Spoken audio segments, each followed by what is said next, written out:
I apologize, I do have a little cold this morning. In accordance with the State Government Ethics Act, it is the duty of every board member to avoid both conflicts of interest and appearance of conflict. Does any board member have any known conflict of interest or appearance of conflict with respect to any matters coming before the board today? Hearing none, if so, please identify the conflict or appearance of conflict and refrain from any participation in the particular matter involved. Mr. Campbell, I'll go ahead and turn the meeting over to you, please. Thank you, Mr. President. Our first item of business is a public hearing on proposed amendments to Rules 21 NCAC 46.2401 and 2.2.2403 that would allow the dispensing of epinephrine auto-injectors by health department registered nurses to school personnel. I think you all will recall that this rulemaking was proposed or was required pursuant to a provision in the North Carolina Budget Act passed in August that directs each public school and each public charter school in North Carolina to have on hand 2 epinephrine auto-injectors. It provides a procedure by which designated school personnel may obtain a non-patient specific prescription for those epinephrine auto-injectors, but then does designate that the board was to make rules. As we have discussed, the mechanics of obtaining and a prescription and getting a prescription dispensed are already covered by existing law. There was no need to make new rules for that. However, given that the statute specifically directs designated school personnel to obtain a prescription for the auto-injectors from a physician, PA, or nurse practitioner at the local Department of Health, the rules were, we proposed a rule that would allow registered nurses to dispense those epinephrine auto-injectors at health departments. That change to the formulary came at the recommendation of the state health director. I can report that during the comment period, we have received supportive comments from North Carolina Departments of Health. There have been no negative comments submitted, and to my knowledge, no one's here to speak to that rule. I think I'm right on that. I don't see anybody leaving. I don't see anybody leaping to come up on that. So if there are no comments, then we can close the public record on this, and then we can proceed on to the minutes and then come back to consideration of adoption of these amendments to the rule. Any comments from the board? I think you probably ought to go ahead and officially open the public hearing just for the Yeah, record. I'm sorry. It would declare the public hearing open if there are those who wish to speak to the rule. Do I need to declare public meeting open? Yeah, go ahead, and then we'll declare it closed shortly after. All right. I'll go ahead and make a motion to open the public meeting for comment. Second. All in favor? Yes. Aye. Meeting is now open, Jay. And as I've said, no one has signed up or indicated that they're here to speak to that rule. And the only comments that were received were supportive comments from state health departments. Okay. Having no comment indicated, I make a motion that we close the public hearing. Second. All in favor? Aye. Aye. Mr. Campbell? The public hearing is then, record will indicate the public hearing is closed on this. I would suggest we proceed to consideration of the minutes of the October 2014 meeting, and then we can come back to a determination on how to proceed with the rule amendments themselves. All right, board members, have you had a chance to review the minutes from the October meeting? May I have a motion to accept? So moved. Second. All in favor? Aye. Aye. Motions are approved. The minutes, Mr. Campbell?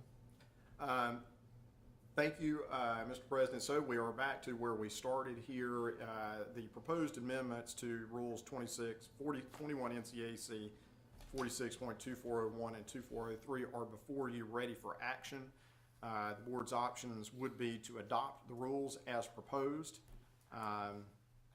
in which case Clint and I will begin the Rules Review Commission process with those, or would be to hold the rules for further consideration or to reject the rules. It would be staff recommendation to adopt the rules as proposed, given there have been only supportive comments, no negative comments, and in fact we are facing a statutory deadline to pass rules that we will be unable to meet if we don't take action on them today.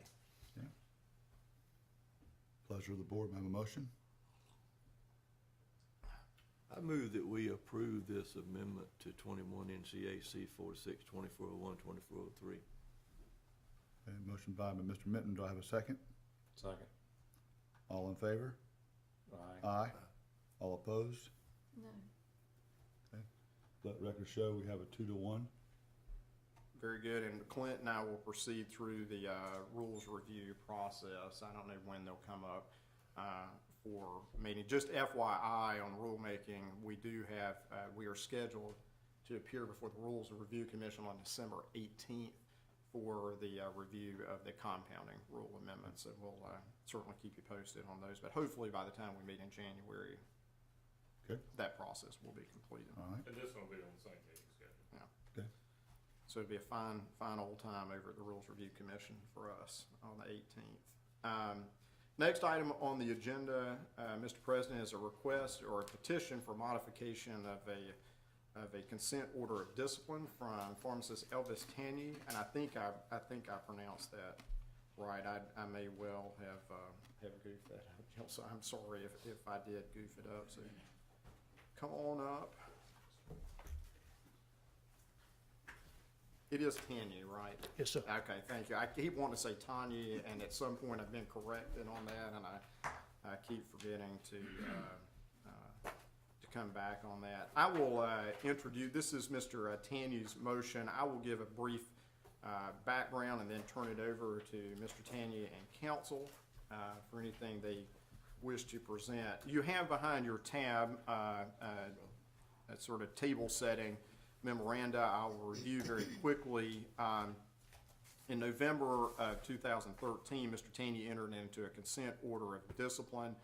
That order is attached for your consideration. In brief, Mr. Tanyi created a false prescription for 30 OxyContin 20 milligram tablets and created false prescription records for the same. The genesis of that was that Mr. Tanyi believed erroneously, as it turned out, that his pharmacy was short 30 tablets of OxyContin, and he created a false prescription to disguise the shortage.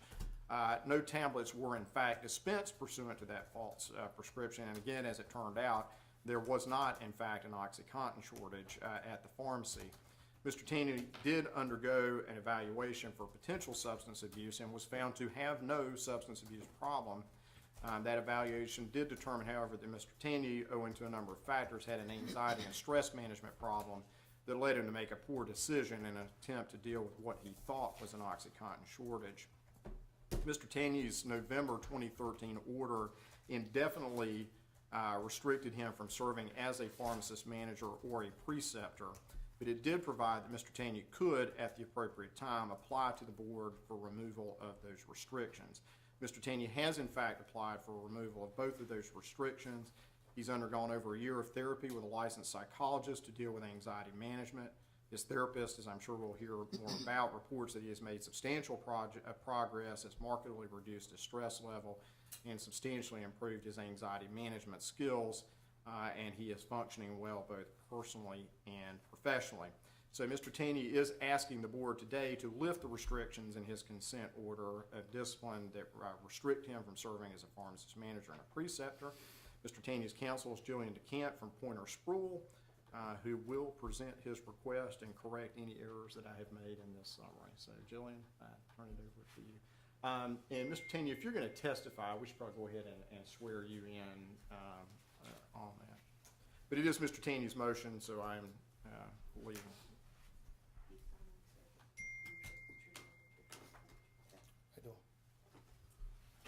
Thank you. As Jay said, I'm Jillian DeCamp from Pointer Sproul, and I represent Mr. Tanyi, and we appreciate your consideration of this petition this morning. In the consent order, there were only 2 restrictions. Those restrictions prohibited Mr. Tanyi from serving as a pharmacist manager and also prohibited him from serving as a preceptor. We are asking today for those restrictions to be lifted. Mr. Tanyi has complied with the consent order and has cooperated with the board and with the staff and has undergone 8 months of, from October of last year to May of this year, treatment under a clinical psychologist. In May, the clinical psychologist and Mr. Tanyi decided that he no longer needed treatment. He has spent the last several months continuing with the treatment that they have, or his personal exercise of that treatment, and has done very well.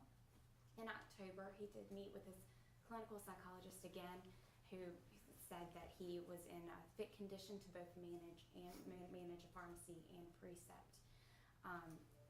Unfortunately, when the incident occurred, Mr. Taney was unaware of a debilitating anxiety disorder that disorganized his judgment. Since then, he has developed and has perfected coping skills with that anxiety and has been able to manage it very well. As you'll see in the letter from his clinical psychologist, he is exhibiting an extreme amount of reduced anxiety and stress due to his coping skills, and I'm going to let Mr. Taney talk a little bit about those coping skills and how he's managing that stress. And we just respectfully request today that those restrictions be lifted based on his successful management. And Jillian, so it's on the record that, again, Jillian did say there are 2 letters from Mr. Taney's therapist. They're behind your tab. For the record, I have no objection to their being admitted into the record. And so I'm going to start, if that's okay, and ask Mr. Taney a couple of questions, and then, or if you guys want to start.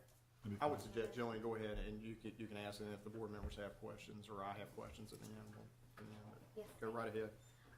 So Mr. Taney, I just wanted to ask you why now? Why do you want to have these restrictions lifted, or why do you think they should be lifted?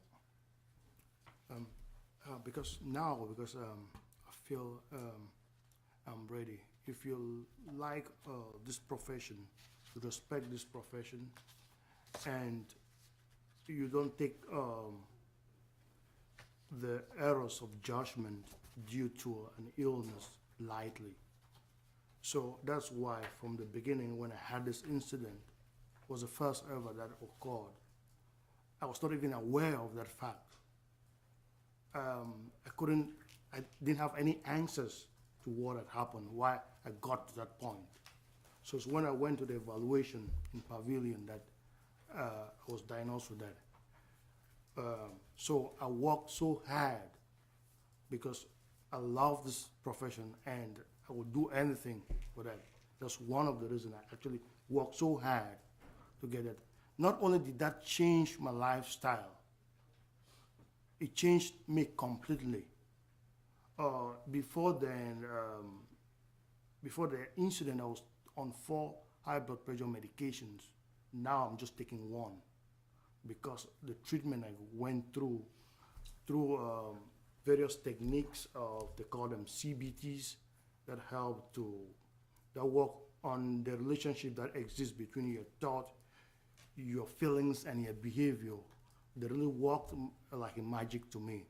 And the techniques that I learned have actually helped. Now I can control whatever amount of stress I'm having. I'm able to control it. I'm able to work on my anxiety just before I get start feeling any symptoms or any form of anxiety. So I really can manage them now. Today I feel after working a while, I can actually do that. I'm capable of doing that. I'm very confident of doing that.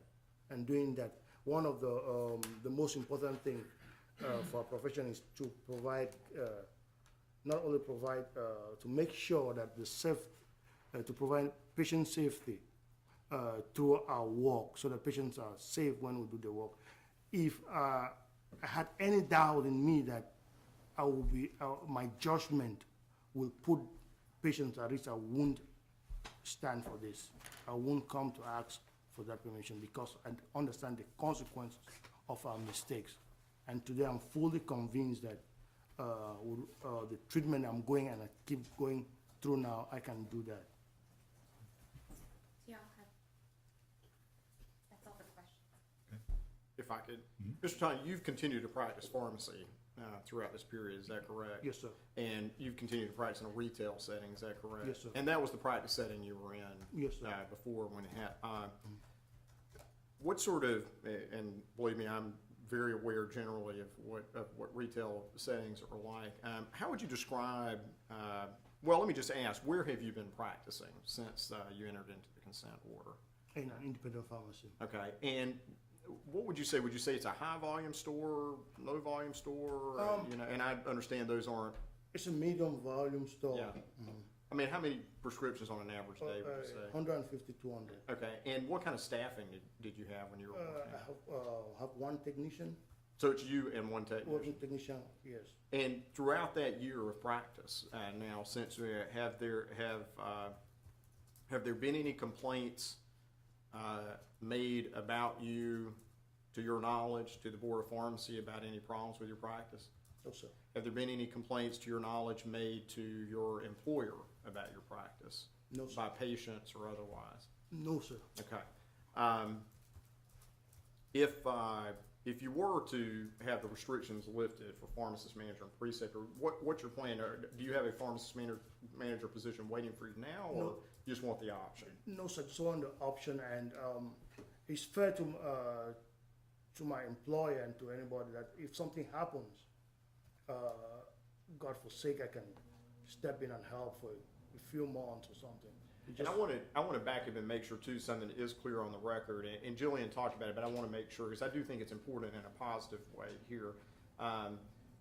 You underwent sort of regular therapy with your therapist until May of this year, I think, is that correct? Yes, sir. And so you've had a period of 6 months, roughly, that you haven't seen your therapist on a regular basis, correct? Yes, sir. But then you went back for an evaluation in October of this, or further evaluation with your therapist in October, right? Yes, sir. So at that point, your therapist had had an opportunity to assess your coping skills and management skills after a significant period in which you weren't seeing the therapist regularly, is that correct? Yes, sir.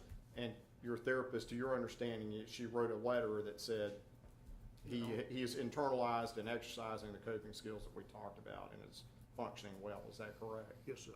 Good. I don't have any further questions, board members. Any board members? Yeah. How often do you verify your C2 inventories now? We do it on a monthly basis. A monthly basis? Yes, sir. But we do it every counter do. Now, one of the things, whenever I dispense a C2, I count the stock bottle, I count all the stock bottles in the pharmacy before even documented. Then I go back to the C2 prescription and actually use a pen. At first, I never used to use a pen. I use a pen and go through right from provider information, patient information, right down to the insurance information. What would you do if you checked tomorrow morning when you went in and you were short 150 OxyContin? I will call my boss and we'll start an audit immediately. Then we'll call the board and we'll call the authorities immediately. Call them immediately. We do an audit, and if the loss or discrepancies are what they show, then we'll have to call the authorities and call the board also. Okay. Any other questions from the board members? May I ask one more question? You just answered Mr. Minton's question that you would immediately call. Why would you want to immediately call your boss? That's also to talk about, I was talking about safety, because one of the reasons we're talking about the safety of the patients, if for some reason we are missing those drugs, they may fall into the wrong hands, and that's an issue of safety, public safety. So it's better to address them immediately than to postpone it as I did in my previous time, last time. So now what I need is to get that, even if you're sure, I was sure that they were not missing. I was sure, I said deep in my bones, I knew they were in that store. So, but it doesn't matter if I'm sure or not. It's a matter of public safety that should be taken immediately. So if I get into a store and there's something missing, we have to go on immediately. It's better to do it immediately and get a negative or let's call it positive answer than to risk put patients' safety in jeopardy.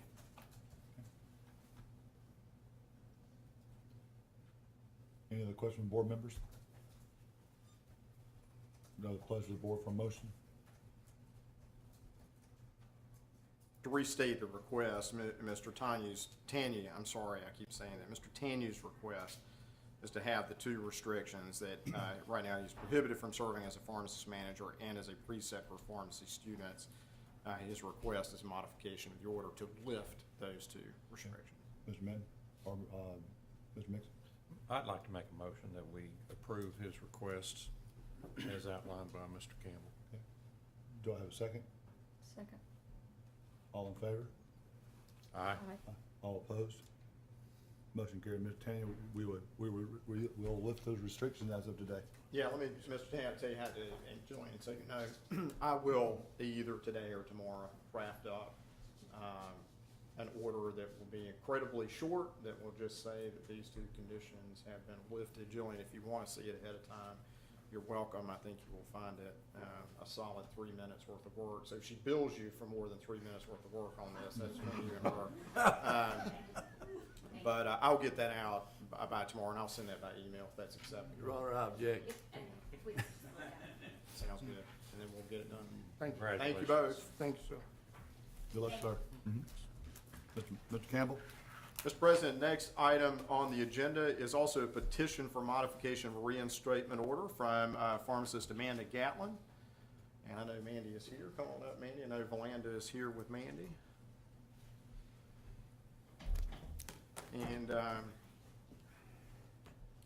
I did not meet specifically with Mandy ahead of time, but Mandy has met with me before, and she is familiar with the process. And so I'm going to do the same thing very briefly, to the extent I'm capable of being brief. Introduce the matter, state what Ms. Gatlin's request is, and then provide her an opportunity to speak. And I may have a few questions, and the board members may have a few questions.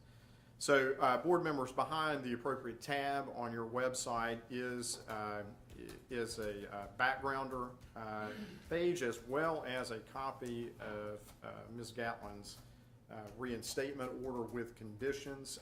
In January of 2010, the board reinstated Ms. Gatlin's license to practice pharmacy with conditions. The 2010 order bars Ms. Gatlin from acting as a pharmacist manager and from acting as a preceptor of pharmacy students. It also requires that she obtain approval of employment as a pharmacy from the board's executive director. Those are restrictions 3, 4, and 5. I will note there was also an hours restriction in the order. However, that provision allowed PRN to raise the permissible hours to whatever level PRN in its clinical discretion felt was appropriate. So that one's really not on the table. Ms. Gatlin will complete her NCPRN contract in 2015. NCPRN is supportive of lifting these 3 restrictions, and that is in fact Ms. Gatlin's request that they be lifted. And with that, then we'll probably get you sworn in, Mandy, and we'll.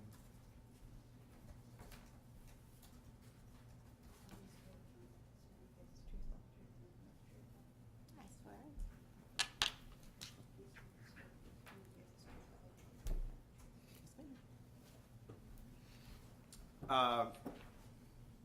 Mandy, we can play it over. I have a few questions, or you can state your request, and Valanda, you can give the backup, and then I can ask some follow-up questions. If that probably be your preference, go if you'd like to do that. So I'll turn it over to you guys. Okay. You want to state why you want to have your restrictions lifted? I've already said, just tell them what you want lifted and why now, and we'll go from there. And Well. be sure the mic's picking you Oh, up I'm there, Mandy. sorry. Well, I, for the past 7 years, have been in the consent agreement with the NCPRN and working a program of recovery. It's all been good, and I appreciate the board giving me the opportunity to practice. It's coming to the end of that 7 years, and this was the next step. I feel like that I have progressed to the point where if the opportunity arose for me to be a pharmacy manager or to precept students, which I loved very much before, that I would like that opportunity at this point. The hours increase as well, and I think there was also the whether the board approved a job ahead of time. Right. Those were the four items that were left over. And so I would just ask if that would be a possibility for me at this point, after going through this recovery process and continuing. It's been something that I've adopted in my lifestyle at this point. Manny, if I could, if you would perhaps orient the board as to pharmacy practice you've been doing these past few years, and just to show them, tell them about what your practice has been to this point. Sure. I just had a most wonderful job opportunity for the past 5 years. I guess it's been about 5 years. I've worked for IPS Pharmacy Solutions, which is a institutional pharmacy. And we work in mental health facilities with and dispense at mental health facilities, as well as doing some consulting for those mental health facilities for long-term mental health patients. A lot of those are adolescents. And so I've learned a lot about institutional pharmacy and had the one job, maintained this one job through the entire time. Was there anything else? Well, I was just going to, is your anticipation you're going to continue on with your practice at IPS? Right now, currently, most of the time that I've worked for them, it has been on a part-time basis. There was a year where I did work full-time, and that went smoothly as well. And that was with NCPRN's blessing to work the 40 hours. I've decreased my hours to start school, so I've done some schooling and some volunteer work as well. And so I kind of like a mixture of everything that goes well for me. And so I probably would want to continue part-time. If there was an opportunity that came available full-time and I thought it was something that I could pursue, then I would want to do that. But right now, part-time work has been good for me. Mandy, I will certainly stipulate for the record that in the 5 years, now almost 5 years since your reinstatement order, there have been no complaints to the board about, in any respect, with your practice at a pharmacy. To your knowledge, have there been any complaints to your employer about your practice as a pharmacist? And none that I'm aware of. Thank you. And Valanda, is that your understanding? That's my understanding as well. As well. You mentioned school. What are you pursuing there? I don't know if it's relevant or not, and you feel free to tell me stuff, and most people do. I became interested in hospice care, and so I was going to school at Gordon Conwell to become a chaplain. That's right. I think we talked about this once before on that. I don't have any questions for Mandy about her progress. I would have some for Valanda, but if board members have any questions for Mandy now, or we can certainly come back as we go through, whatever your pleasure is. Not at this time. Valanda, I think I'm correct to say that NCPRN supports lifting these remaining restrictions. We do. We're in support. And why is that? Mandy has done very well in her contract with us, and I think it would be a great opportunity for her to have those restrictions lifted as she progresses in her recovery and her pharmacy career. And is there, and realizing that the time really is short between now and the graduate, is this consistent with NCPR's general desire that as someone is successfully approaching the end of a contract period, you'd rather see them practicing for some period of time without restrictions just to make sure that there's not a problem? That's correct. I think, just to get it out on the table, I think that probably earlier this year there had been some amount of noncompliance. Could you talk about what that was and whether or not it was clinically indicative of any sort of relapse behavior? Sure. She had a dilute urine screen in January, which was not indicative of substance abuse or trying to mask anything. And then she had a missed check-in in May. And once again, that's not indicative of any substance abuse issue. And she's not had any noncompliance since May. And how would you describe, in the past 5 years now, as we're about to land at the end of the contract, how would you describe Mandy's overall compliance in the 5 years? She has been very compliant. Mm-hmm. Are there, from a clinical standpoint, Valanda, Any concern about a complete lifting of these restrictions, or did they be, and again, recognizing we're looking at 2 months? Right. No, or not even 2 months between now and the end. Any sort of step down, or is it your clinical opinion that Mandy has progressed to such a point that a complete lifting of this doesn't pose any substantial risk of? That's correct. I do not have any further questions for Valanda or for Mandy, but board members may. Any board members? I have a question. Mandy, we've got a number of students in the audience, and you don't have to answer this question, but could you share approximately how much this whole scenario has cost you? Because I don't think the students have a clue what it's, the true cost of something like this. The true cost of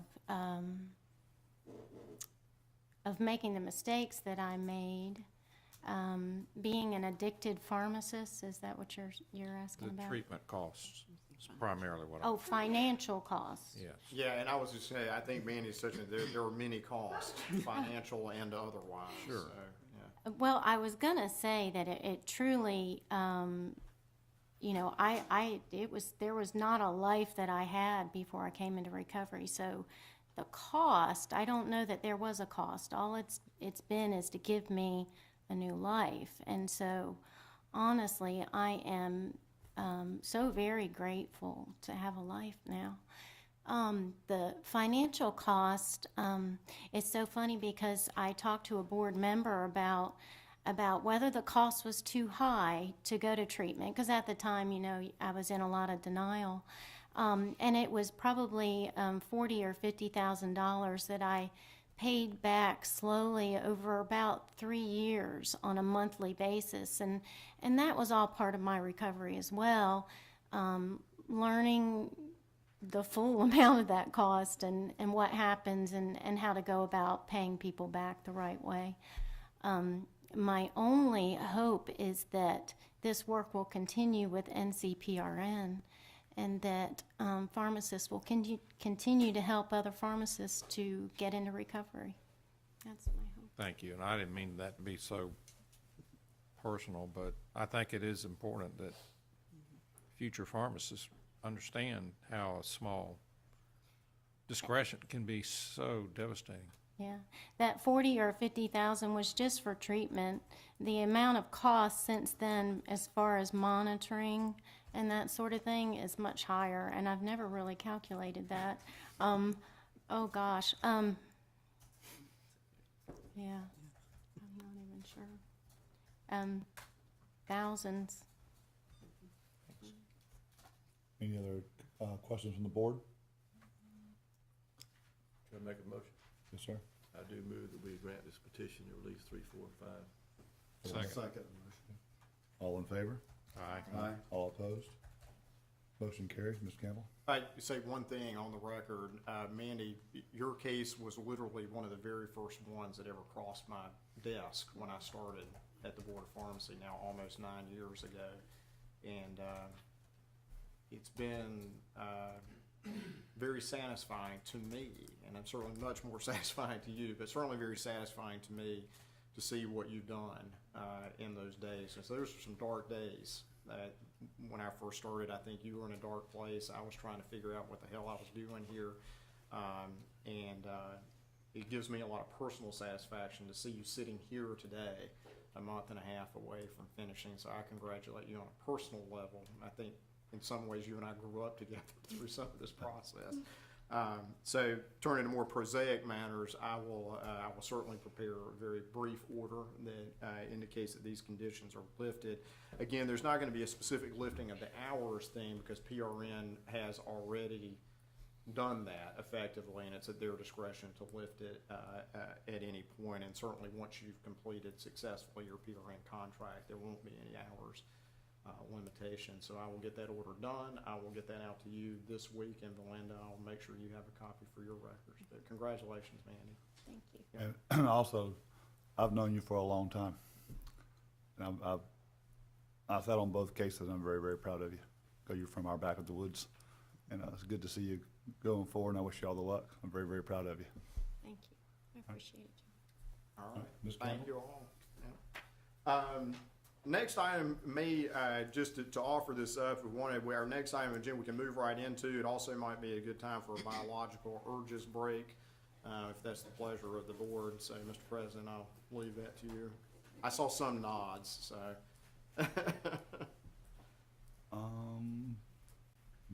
Anybody need a break? I can go both ways. Let's continue a little longer. All right, very well. Next item on the agenda is you have some documents behind your request. Fresenius wants to talk to the board about a clinic delivery process they have in mind, and I see there's a large cast of thousands here now, of a handful from Fresenius. So I will just give a brief orientation. I gave you the orientation backgrounder behind your tab, also given you the documents, both that we've had in the newsletter and the like that deal with similar issues, as well as Fresenius's proposal. The short of it is that, and certainly these guys can correct me, is Fresenius Medical Cares, I think everybody knows, primarily a provider of renal dialysis services at clinics throughout the United States. They do operate 2 mail-order pharmacies, one in Nashville, Tennessee, one in St. Petersburg, Florida, both of which are permitted here in North Carolina and provide pharmacy services to patients in North Carolina. They are seeking to operate something they call a clinic delivery process, which is detailed in the documents you have behind, which they're going to explain. In brief, Fresenius wishes to have its Nashville and St. Petersburg pharmacies ship certain medications to Fresenius clinics in North Carolina, where they will be finally dispensed to patients at the clinic. Under their proposed process, which I'm sure we'll talk about in detail, none of these clinics would be permitted as pharmacies, and none of the clinics would be staffed by a pharmacist. Similar issues, I think, as you all know, have come before this board in somewhat similar context, and I've provided some background on that as well. So with that, then, I will turn it over, and you guys can discuss what your process is and what your ask of the board is. So I will stop there. Sure. Thank you. Fresenius Medical Care is the largest dialysis provider in North America. We service about 170,000 patients and operate approximately 2,200 clinics. In North Carolina specifically, we service about 8,500 patients with 104 clinics in North Carolina. What we're asking the Board of Pharmacy in North Carolina is for us, Fresenius Rx, to allow us to ship into the clinics if a patient requested. These would be individual label package medications specifically to those dialysis patients. As you're aware, dialysis patients, it's almost like a part-time job for them. They're in the clinic 3 days a week, 4 hours a day. It's a very transient population. From a safety perspective, these patients, when we send medications to their house, medications are stolen out of their mailboxes. So we feel that by allowing a clinic delivery where we have everything documented, a medication log history, and a nurse or a clinician providing the medication directly to the patient, if a patient chooses to, provides great safety for the patient. Plus, clinically, you have a clinician providing this to the patient, along with a 24-hour pharmacist on call at any point through one of our pharmacies, being able to answer any sort of questions. There are certain medications that CMS back in 2008 have required dialysis centers to provide, which we are responsible for. Some of that's vitamin D, lidocaine, things like that, where we're solely responsible. It's part of the bundled rate for dialysis treatment. And we feel that from a clinical perspective, by providing this overall care and directly delivering to the patients while they're in the clinic, helps us tremendously. And we have Dr. Howard here that could probably describe a little bit too, from a clinical perspective, what the value of it is. Ladies and gentlemen of the board, my name is Dr. Andrew Howard. I practice nephrology, Virginia and Maryland, an adjoining state. I think as Javit went over, as you all know, since the ESRD benefit came into existence in 1972 and became law in 73, it's grown tremendously.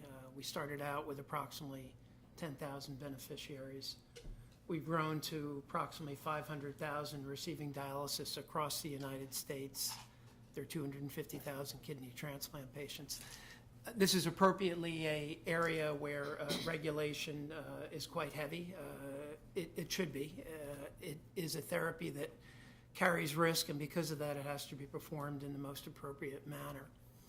The other thing is cost. CMS, Center for Medicare and Medicaid Services, covers approximately 80 to 84% of all the patients within the facilities.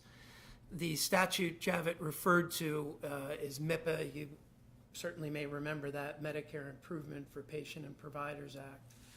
It passed in 2008, and at the urging of the providers, they were interested in Medicare moving from just paying for dialysis to a bundled system where laboratory services and medications, several of which are germane to problems related to end-stage kidney disease, would be covered.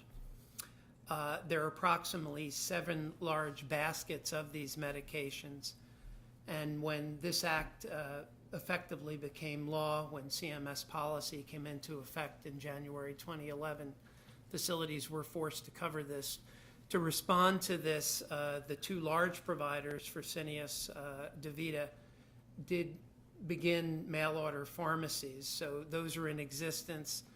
Approximately 42 to 43 states now allow delivery to the clinic. And again, this is certainly not for every patient.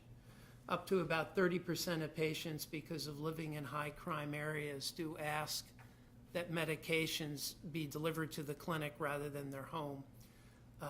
The mail order pharmacy is already providing these selected medications to the patients. So really, in our opinion, and what we want to try to get across today is this really falls into the realm of patient-centered care and patient choice is what we're trying to meet. We're not changing the relationship of who provides these selected medications, but merely where the patient gets them. We do have nurses full-time. No patient crosses the threshold of a facility unless there is a registered nurse in the facility. We have a wonderful multidisciplinary care team present every day in the facility. In addition to nurses, they're patient care technicians. We have dietitians and social workers present. We have 24/7 contact with the pharmacist responsible for the mail order pharmacy. And last but not least, the nephrologist, our physician assistants and nurse practitioners are physically present at least once a week, often more than that within the facilities. We are required to do medicine reconciliation by another act, which was not a statute. It was policy CMS passed in 2008, the same year as MIPA, and that has to be done monthly. Furthermore, this statute I referred to also ties quality metrics into this, and we now have 11 quality metrics. It's a pay-for-performance that all facilities in the U.S. must meet. Many of these are related to the renal-related medications that must be given, so it allows us to perform med reconciliation on site for these selected medications. The dietitians and social workers are intimately involved. They can assure the patient has the medication in hand. I think as Javit mentioned, it's really not just 4 hours, but for in-center hemodialysis, which still makes up approximately right now about 88% of all the dialysis. Really, the patients are spending about 6 hours 3 times a week, so close to 18 hours within the facility. And again, practicing in 2 states where it's handled differently, Virginia, where we are actually working with the Board of Pharmacy right now, where I can't offer this to my patients who ask for this, but in Maryland I can. I have seen both sides. I appreciate your time, and I'll stop there. Could I ask a couple of questions?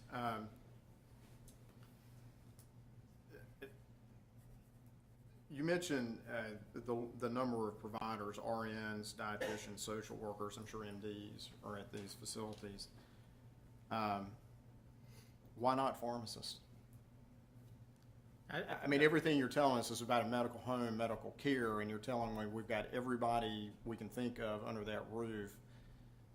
But what you're asking the board, I think, is we would like to not have a pharmacist there, but provide pharmacy services. And I guess that's sort of where I'm trying to figure out how this thing lands. I think it's very difficult for pharmacists to be in this sort of settings from a financial perspective. Over 80% of our Whose financial perspective? Yours for or theirs? from a dialysis center. So if you think about it, most of our patients are an indigent population. Over 80% of our patients are covered through Medicare, which we already take at a loss. You know, we're asking, I look at this no differently than if a PBM or a mail order pharmacy were to white bag something into an oncology infusion center or an oncologist office. And then those medications are provided to the patient at that point. Or if a patient wants their medications delivered to their work. This is not that different than that, in my opinion. Well, let me ask that question. The board has been presented several times over the years with the workplace specific, your preferred analogy there. And the board has consistently said that, you know, pickup drop-off location in a workplace is not permissible because under North Carolina law, dispensing is then occurring at the workplace, and under North Carolina law, then any place where prescription drugs are dispensed or compounded, and hopefully there's no compounding going on at the work site, but dispensed is by definition a pharmacy, and all the things that are required to be a pharmacy have to be complied with. So I'm not trying to browbeat you here, but I'm just trying to, and that's why we had a meeting, and I talked about all of these things in advance. I mean, the workplace model is exactly one that's been presented to the board, and the finding was, look at, if you want to be a pharmacy, you got to be a pharmacy. So how would this be different, or why should it be different? It would be different in the sense that you'd have clinicians handing the medications to a patient versus, you know, just a regular person receiving their medication or a secretary. These are nurses, dietitians. It's a clinic setting, and handing it off to a patient while they're in the dialysis chair and getting everything checked off. When there's a medication log, there's a log history of when we receive it, there's a sign off for the patient. It's much different than just receiving it at a work setting. Are you familiar with North Carolina rules governing central fill pharmacy? I'd have to brush up on that. Oh, and I'm not trying to make it a quiz. I'm just asking the general question. I mean, there is a provision under North Carolina law for central fill pharmacy services where, as it would suggest, there's a hub and spoke model, and there's a hub pharmacy that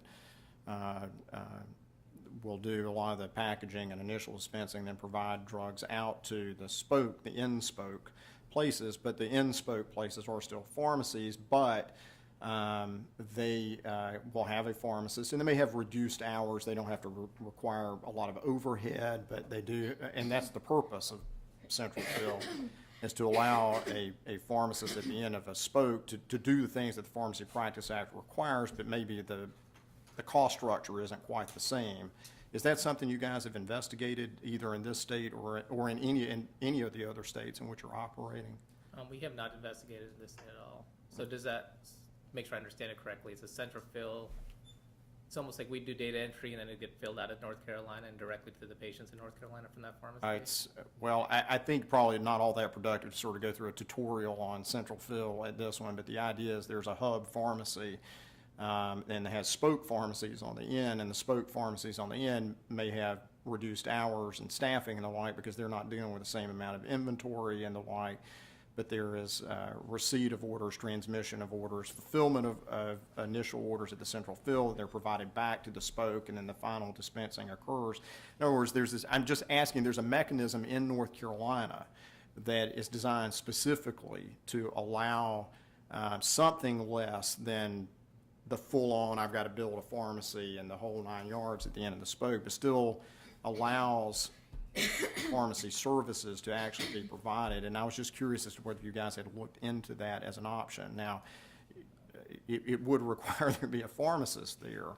And that's where I go back to, I hear you saying we've got docs, we got nurses, we got dietitians, we got social workers, we've got every healthcare professional that we think ought to be part of the healthcare team except one.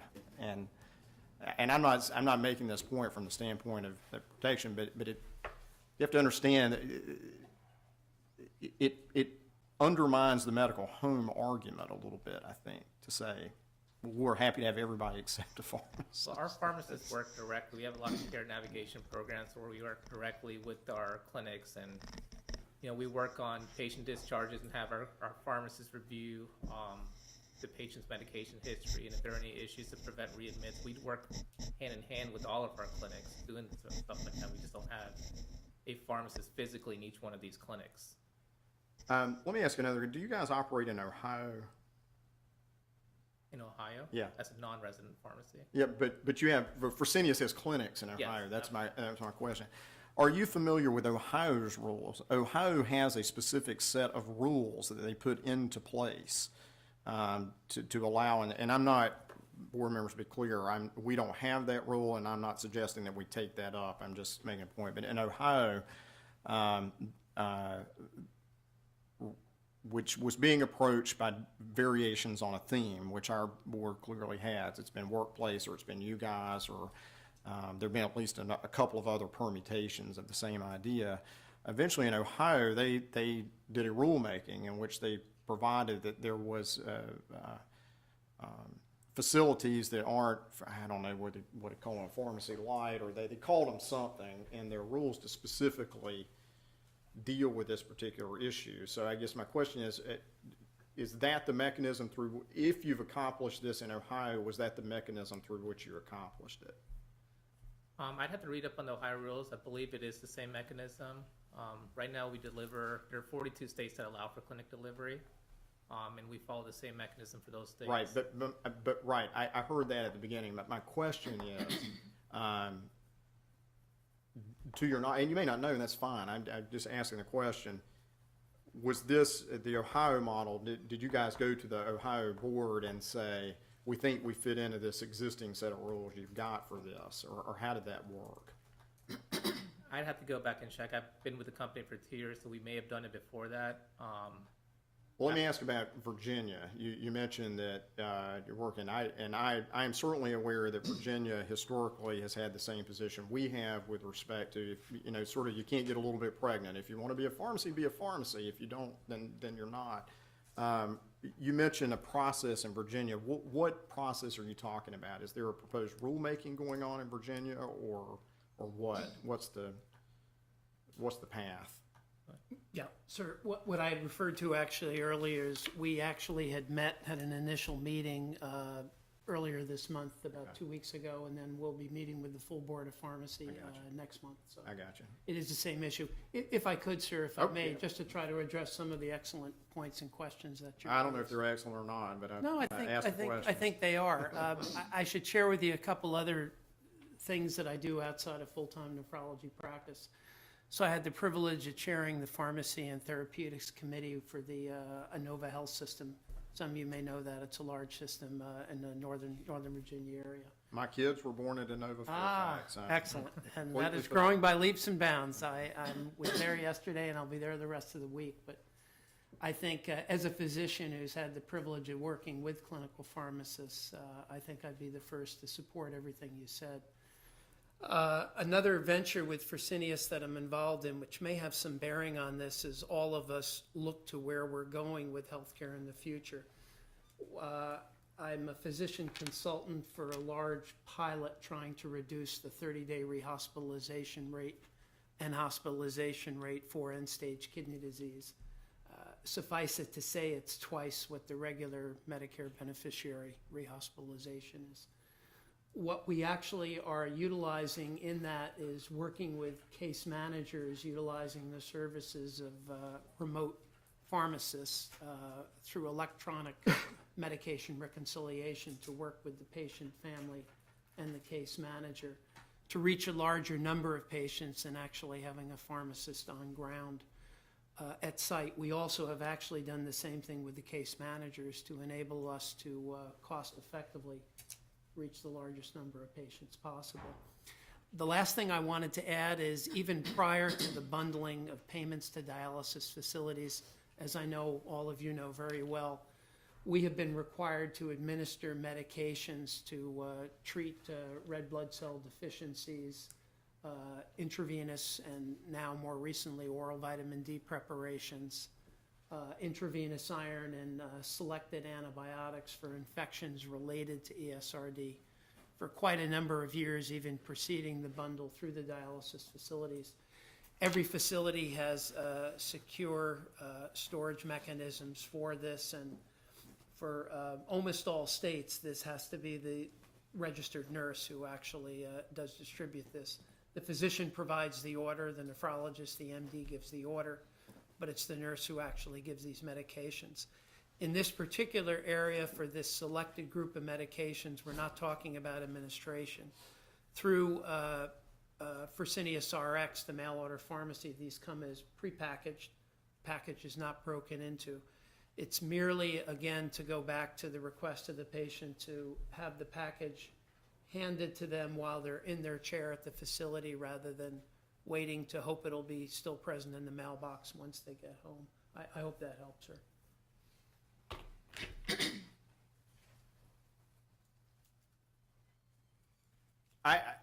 I understand their request. I think you guys understand it too. And again, I don't think I'm saying, Sandy can say whether I'm saying anything that's surprising or not. I think pretty much everything I just said was exactly what I discussed when you guys came in and sat down. I hear what they're saying.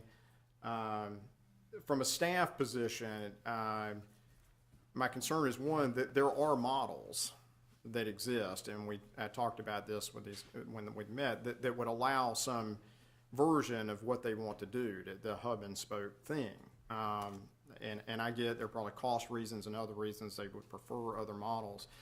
But the board has consistently, in response to these sorts of requests, said, look, you're either a pharmacy or you're not. And we've avoided getting into sort of an ad hoc saying, well, this pickup drop-off is okay, this pickup drop-off is not. From a staff position, I think that the board gets itself out on thin ice if we start getting into saying, well, pickup drop-off here is okay, but not here. And I understand the patient choice issue. We have to be careful about that too, is that patients don't get to contract around the law at some level. I mean, they can to an extent, but it's not just up to patients to say, well, I mean, to use an absurd example, and I'm not at all suggesting this is what you're talking about. A patient can say, well, I consent to get my gentamicin IV at the Stop and Shop. I mean, that's an absurd. I hear what you're saying. But I think that from a staff position is that if the board were interested in different models of hub and spoke, I mean, there are precedents. I mentioned the Ohio rule, which Javid is not familiar with, I don't think, and that's not criticism. I mean, hard enough to keep it one state's rules, much less 50 states rules. I get it. But the more sort of thoughtful way this is tend to be approached is if it's worth doing, then it's worth doing with a set of standards and everybody adheres to the same set of standards, and we know what they are. That's one possibility. There is the central fill model that I've discussed, which is always available and has been available under North Carolina law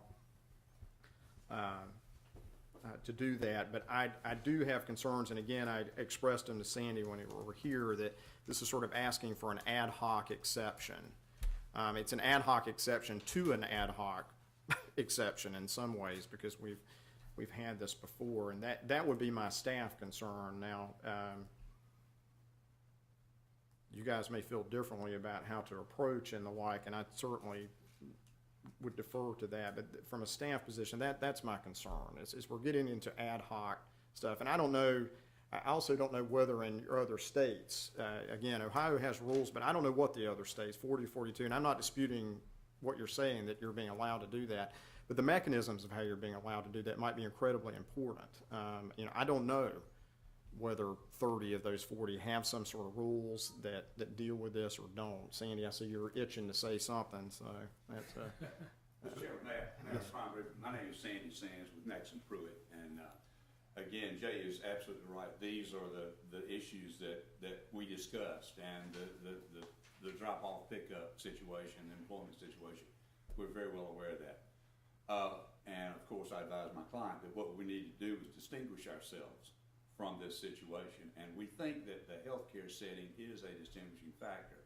And one thing I'm not sure that was made clear, but under the federal rules, and I'm not saying preemption, I know that's the last thing you guys want to hear is preemption, but under the federal rules, they have to bundle the services under the Medicare. As you know, that after 30 days, just about everybody's covered under Medicare, whether they were prior Medicaid or whatever.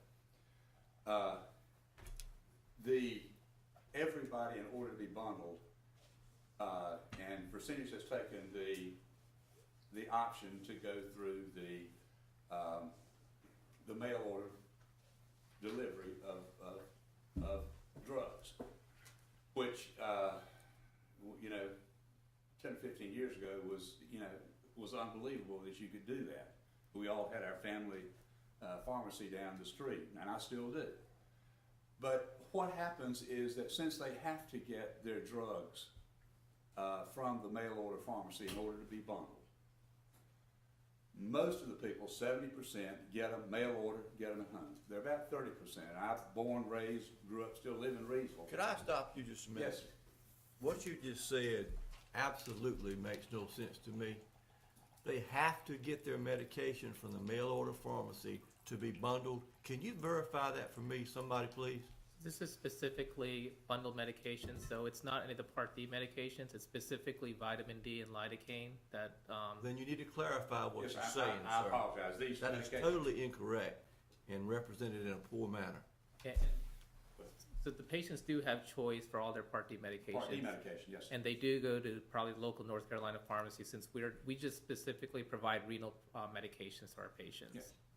I apologize. I did not mean to mislead the board. I'm talking about the medications that are part of the ring. Ordinarily, I would not butt in, but I think in this Yeah, situation, it had to I be clarified. appreciate you butting in. I certainly did not mean to mislead this board. And what we're doing with these medications is that the Which choice- medications? The ones that have to be bundled. Which Not- are? Would you like me to? Please, yeah. So, again, I had mentioned, sir, there are approximately 7 categories. For our purposes, most of these revolve around the metabolism of bone and mineral. So we're talking about phosphate binders.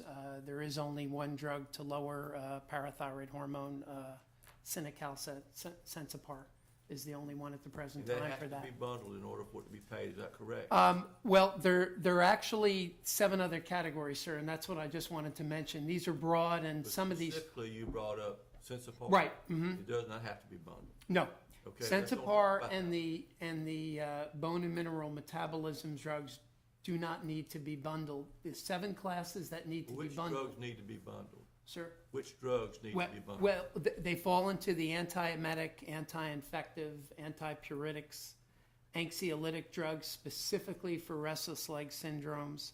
For the rare patients where diuretics would still be used, on dialysis, hyperkalemia we can't control, so Kayexalate. That has to be bundled, Kayexalate. If we give that to a patient on dialysis, sir, yes. But if you prescribe it and the prescription's filled locally, it does not have to be bundled. Is that Right, correct? and I'm going to mention one other thing. Medicare is looking very carefully. And lastly, as was mentioned, when patients have pain and cannulation over the access, typically we'll use topical lidocaine preparations for that. What Medicare issued was guidance in January of this year, and I have in my hand, they just released November 14th further clarification, but they issued a policy for Part D meds that were potentially of those 7 classes that would have to be provided to patients on dialysis, guidance to Part D providers of a pay and chase. So in essence, they were asking for a prior authorization to see whether or not those medications would be covered or not. As I'm sure you appreciate, sir, there are many circumstances where those medicines are not in those broad classes I mentioned, specifically related to the provision of ESRD or complications related to end-stage kidney disease, but there are others that will be. They actually just literally Friday reissued guidance and said they're recommending that prior authorization not be requested for these medications if it's found on review that this was ESRD related and it was inappropriately prescribed. And I think that is still a source of much confusion for these particular medications. The patients who sign up for the mail order pharmacy, right now, I think probably the best example that I could give of that is clearly there's no question if it's a topical lidocaine preparation to decrease pain on placement of needles, cannulation, That clearly is going to be related to dialysis. Several of the patients also request that additional medicines in the area of bone and mineral metabolism also come through the mail order pharmacy. Right now, irrespective of whether it's the topical lidocaine preparation or the phosphate binder, in North Carolina, those medicines must be delivered to home. That's the only place into their mailbox. We have other states that right now allow that. Could they not be also dispensed in a local pharmacy and not have to be delivered to the mailbox? Sure, the patient, if they have the ability to get to the local pharmacy, certainly You could. think if but- they can get to the dialysis center, they can't get to the pharmacy? Believe it or not, a goodly number of the patients are actually dependent upon transportation to get back and forth. They don't use a private conveyance, and they don't actually have family or friends that can drop them off. So they need to depend upon some type of organized transportation to get back and forth to dialysis. Several patients, sir, as again you would imagine, are wheelchair bound. And that would preclude a private automobile or friend's automobile for delivering them. Can I ask a quick general question that's not so much focused on local versus non-local, but just quick? And I think I know what the answer is, but I just want to make sure I'm clear on that.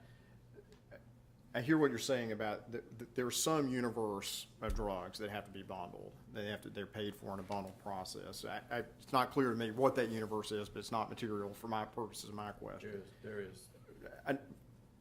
But there's nothing in, just so I'm clear, there's nothing in CMS policy, rule, or statute, Medicaid, Medicare statute, or other statute that says in the process of supply, and Sandy, this is why I'm making sure, is somebody trying to argue there's preemption here or not? I want to get it clear here.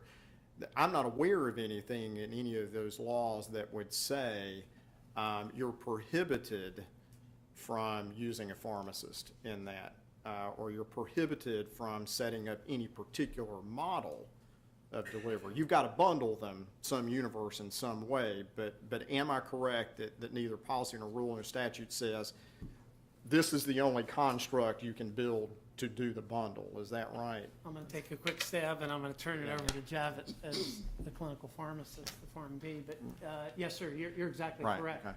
When I go in and see the patient, well, I don't write prescriptions anymore. Those days are over. I electronically prescribe now, except for the military and VA.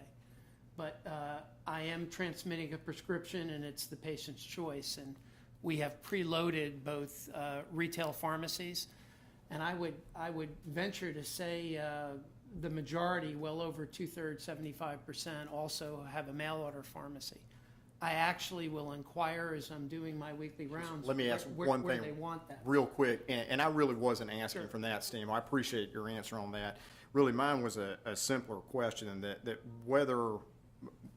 whatever it is in terms of bundling, there's nothing that in CMS rule or the like that says,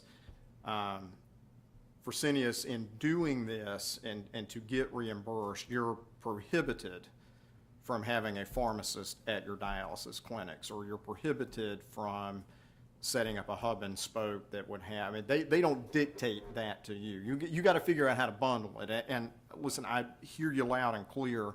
We all live in the real world that you don't want to take a bath on every reimbursement, so you got to figure out a way to do it that doesn't lead to that.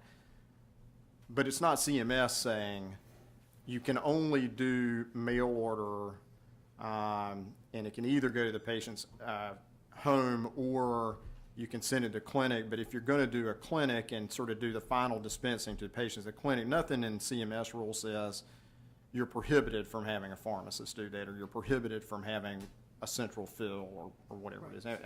I know that's a basic point. I'm just trying to No, get it out. absolutely. CMS certainly does not Okay. specify how it's done. Yeah. CMS says that if it falls into those broad categories that I mentioned, the provider, whether it be Fresenius, DaVita, independent dialysis, that they are going to be responsible for covering that medicine. That will not come out of the patient's Part D if it's deemed dialysis related. So what Fresenius did, and the other large dialysis provider, when the bundled payments began in January 2011 to prepare for this, they established national mail order pharmacies because of their penetrance virtually in every state and across the United States in order to prepare for this. There was a statute which passed earlier this year, which delayed inclusion of some of the oral-only drugs for dialysis for a specified period of time. Some of the other work I do, I'm president of the Forum of ESRD Networks. I meet with CMS on a regular basis. They were My not sympathies particularly on thrilled, that. sir. I said my sympathy. Yeah. on that. They were not particularly thrilled about this statute. This was the Preserving Access to Medicare Act of 2014 that passed in March. And CMS, I think, would like, obviously, to accelerate the timeline of when the bundling occurs. Now, that's dependent on Congress, so none of us know, when that will happen and will Can require you an confidently additional sit there and statute. tell me that CMS would like to move the timeline forward? Where do you get that information from? Well, this was from meeting with them 3 weeks ago, sir, up in Baltimore. This came up as an aside. I actually was discussing with them the issue of health information technology and health information exchange. And sir, this was the clinical side of CMS, Center for Clinical Standards and Quality. The issue came up about the delay in bundling of these medications. And the response made to us was that they would hope that in the future that this timeline would be accelerated. As you may or may not know, that act I referred to pushed it back to 2024. I'm totally aware of that. Yeah. Sir? I am totally aware of Yeah. that. So I'm confused. Are you required now to bundle these drugs, or Yes. is it coming in the Let me future? turn back to Javid if I could. The classes I mentioned, sir, we, the dialysis provider, is required to still be responsible for Would those. you clarify for me my perspective on this? I've done quite a bit of study on this. I believe the only drugs required to be bundled right now are drugs you actually use in the dialyzing process. Is that not right? Right, that along with Okay. lidocaine and Thank oral you. vitamin D. What we were referring to earlier, in 2014, they were looking to move some of the Part D medications, specifically Sensipar and the phosphate binders, into the CMS bundle. That, to Dr. North's point, they delayed. So right now, it's specifically lidocaine, vitamin D, and any ESRD-related event associated with those 7 categories. So for example, if there's an ESRD-related infection, the dialysis center is responsible for that medication. That should not be billed under Part D to the payer. And in those instances, we are responsible, and we have to provide the medications and foot the bill for that. So That's primarily IV antibiotic therapy, is that correct? it can be oral as well. So you have to. It has provide to be an ESRD-related event, though, due to an ESRD-related event. Do you provide those at the local centers? What we're doing right now with those is we're working with CVS in the local areas, since an antibiotic they need to get right away. If it's an ESRD-related event, we're asking our patients to go there, and then CVS would send Fresenius a bill, and then we would pay for it, and not to go under Part D in those instances. Could I just add, sir, if I could, that if it's an in-center hemodialysis patient, I guess the best example I could give you, if it's deemed to be related to the access bloodstream infection, erythema with a cellulitic reaction, we do have intravenous antibiotics within the facility, and those are typically given on an every treatment basis for whatever the specified duration is that the nephrologist would request. So those are being administered in the intravenous form, And not in the having oral form. antibiotics needed on an oral basis, you send them to CVS pharmacy, is that right? We're just now setting that program up, so within the next month, that should be set up. So am I correct, you're not sending sterile preparations to the home No. through the mail? Sterile preparations, no. No, sir.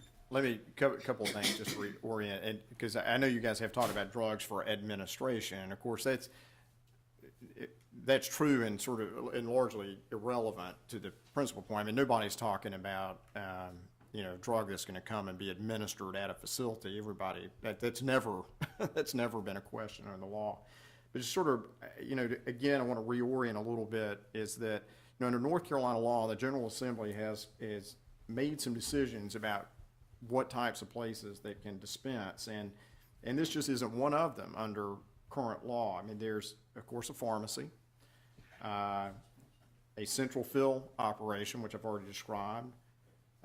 There's provision for nurse practitioners and physician's assistants to do sort of an office-based type dispensing, which are contemplated in the rules. The place has to have a pharmacy permit. Some of you are PMs on limited service permits where a pharmacist oversees NP and PA dispensing at an office-type facility. There's a dispensing physician provision under the state statute. So the point of all this is not to stir up something, but just to make, I do want it to be understood that it's not as if under North Carolina law, there's one and only one pathway by which pharmacy services can get delivered. In fact, there are a number of pathways.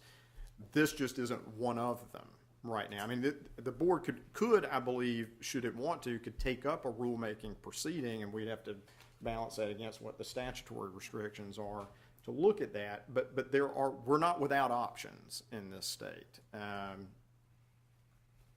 Just putting that out there. I don't want there to be any misimpression on the record that sort of this board is saying that, no, there's one path and that's it. You either get on this path and you do it or you're out. There are other paths. I mean, I think the question becomes, I understand you're struggling with, we want it to be a path where we're not losing money on that, and I'm no communist. I get that.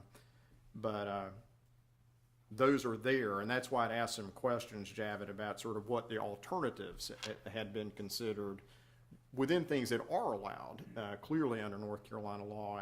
And I'm sensitive to the fact you're a large operation in every state, and having to do a custom program in each and every state has certain inefficiencies that can be very challenging. But I'm not hearing really that there's been much consideration of the pathways that are clearly available under North Carolina law. And again, from a staff standpoint, I'm concerned about creating an ad hoc pathway that's available.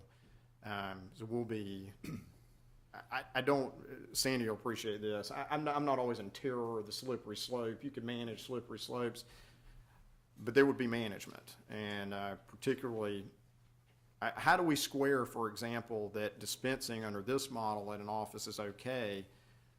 When are we going to require, if NPs and PAs are dispensing in another office, how are we going to tell them you have to have a pharmacy permit and the rules that oversee all of this? But in fact, if you didn't have an NP or a PA or an oversight, it would be okay. Those are the kinds of things I'm concerned about dealing with on an ad hoc basis. At risk of kicking the head shoot off again, I won't I do it. think our concern is not the list of things that are prohibited by the statute, but the definition of actual dispensing. Right. That these are actually contained in the original package, locked in a safe place, and are picked up by the patient when they come visit. I would say this is different than and I agree with Jay that the employment situation is entirely different. This is a medical home to these people. And again, you get the situation sometimes when I'm caught in Raleigh and I can't get back to my a pharmacy in Rockingham County, I get a mail to the office. My office manager picks them up and takes them to me. And I really think that is closer to what we're talking about here than we are where everybody orders their drugs, collects them in an office just because it's more convenient. This is not just a more convenient situation. These are really, really sick people. Ms. Day, you got a question? Yes, I do. Thank you. Going back, I would just like for you to tell me about what is the pharmacist role in your company, and who does the med reconciliation? Is that one of the pharmacist's duties, or nurses, or who does med rec? I heard it mentioned that that's. So right now, MedRec happens at the clinic. Thank you. It happens with the nurses within the clinics, in the 2,200 clinics. We will hopefully eventually look at seeing if we can have a pharmacist do that, but right now it is within the clinic, a nurse within the clinic. As far as the pharmacist's role within the pharmacy, just normal pharmacy responsibilities, verifying DUR checks. From beginning to end, all the pharmacy responsibilities take place within our pharmacies, along with consultation, all that too. And are IV or sterile products being made on site at these clinics? Yes, ma'am. Okay. Sorry, I was just So waiting for a minute. Who's making them and who's checking them? Well, the products are not being made, but we have, I guess I take that back. We actually have dry powders for the antibiotics, obviously, because they can't be stored once they're reconstituted. So they are being reconstituted. So I guess one of the best examples I could give you, ma'am, would be IV vancomycin, which is, you would imagine, is a very common antimicrobial for us. So we'll have the dry powder present. It'll be reconstituted. Because of the physiology of dialysis now and the increased clearance removal, we typically are dosing that on a per treatment basis. So that would be made up on the day that it's to be used. By whom? That would be the RN who is reconstituting that, ma'am. And who's gonna check behind her to make sure that she's done it appropriately? There is a clinic manager who's also present, who's an RN. The larger facilities have 2 or more RNs on the floor, in addition to the clinic manager. But there's always a minimum of 2 RNs who are present. And you think that the RNs are suitable replacements for pharmacists? No, ma'am. I don't think they're suitable replacements. I think a pharmacist is a critical part of the interdisciplinary care team, as I mentioned. Due to the lack of availability of number of pharmacists compared to RNs, which in itself is a struggle for dialysis facilities, to try to obtain, we have utilized a off-site provision of pharmacy oversight. But I can tell you, ma'am, across the United States, this is how parenteral medications that are securely and safely stored in the facilities have been administered. I just want to be honest with you, this is the practice. And from of the how it pharmacy, occurs. we're just dispensing the orals. These IV antibiotics and medications are sitting at the actual dialysis clinics coming directly from the wholesaler. And pharmacists are not involved with that whatsoever, the preparation and checking of the intravenous products? At the dialysis clinic, no. Okay. And are the RNs dispensing to patients to take-home meds? So, if you said the nurses were dispensing or giving it to the patients, so they don't have to go through all these hoops, but who is actually dispensing those take-home meds? Ma'am, these are in the states that allow delivery of products to the facilities. Is that what you're referring to? Well, what I'm really referring to is that my knowledge is that doctors and pharmacists,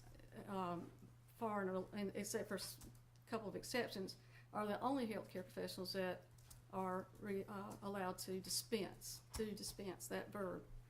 And so I'm concerned about that. I'm very concerned about that. So I think what you're referring to, you're referring to the in-center use of the vancomycin and the EPO and all of that. As far as the states that do require or that do allow clinic delivery, the clinic nurses, we send it to the clinics, and the clinic nurses are the ones handing it off to the patient. So I think we have to probably separate the orals that are coming out of our pharmacies and the in-center medications that the pharmacy's not, we don't supply them with any of those medications. It comes directly from the wholesaler, and it's for specifically in-center use. The Correct? point I'm trying to make, however, is that doctors and pharmacists are allowed to dispense. And now I hear RNs or nurses or clinicians, in a broad term, are hand them out, so to speak, is what What I've they're heard, administering, not dispensing.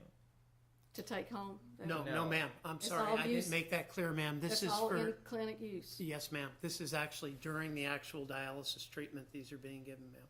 I'm Okay. sorry, I didn't understand you. No problem. The other issue too, if I could, with the medications that we've talked about, just because it's easy to understand, with the topical anesthetic, if you will, that's coming in a sealed package in the states that do allow this. For those third or so of patients who request to get that delivered to the facility rather than to their mailbox where they happen to live, that is not being dispensed in the sense that the package is being opened. It's a sealed package with their name on it, and it's being literally handed to the patient. I'm not trying to split hairs about the definition of what's dispensing and not. Could not agree with you more that actual dispensing is the province of the pharmacist or the physician. Okay. My understanding, though, I think it's on page 252 of the CMS rules, requires pharmacists to dispense. So if you're accepting any funds from CMS, Medicaid, Medicare, then those rules need to be adhered to. Is this what MIPI you're referring to, ma'am, the Medicare Improvement in Patient and Providers Act? All of it. Okay. A pharmacist should be dispensing, should do the preparation and dispensing, and the checking along the way. Because actually, I'm not familiar with that particular clause and where that's from. I know the main intent of the MIP Act in 2008 was on a financial basis to make sure that for medications that were deemed specific to ESRD, that in the guise of the bundled payment, the provider becomes financially responsible for those medications. They can't be cost shifted to the patient and/or the Part D provider. Those are the responsibility of a Fresenius per se. Did I express that correct? So choosing your word financially is the financial situation that prevents having more pharmacists involved with these patients, because they are, like, as you said, very, very sick. They take handfuls of medicines, and before meals, after meals, and all the timing that goes on with it. I can go into that a little bit more if you'd like. I'm respectful of your time that you're allotting us now, but very quickly I can describe that. I'll just be quite honest, sir. I know you had your hand up, so I'll. Well, So, it's up to the chairman to recognize me when Ms. Day is done. Ms. Davis, go ahead, Bill. Are any of the medications that are being dispensed and shipped to the patient's home controlled substances? No, we don't dispense any narcotics. What do you use for anxiety? I heard anxiolytics is one of the. Right now, we have not provided any of those medications. They go to their local pharmacy, and then if we have to reimburse the local pharmacy, Fresenius will.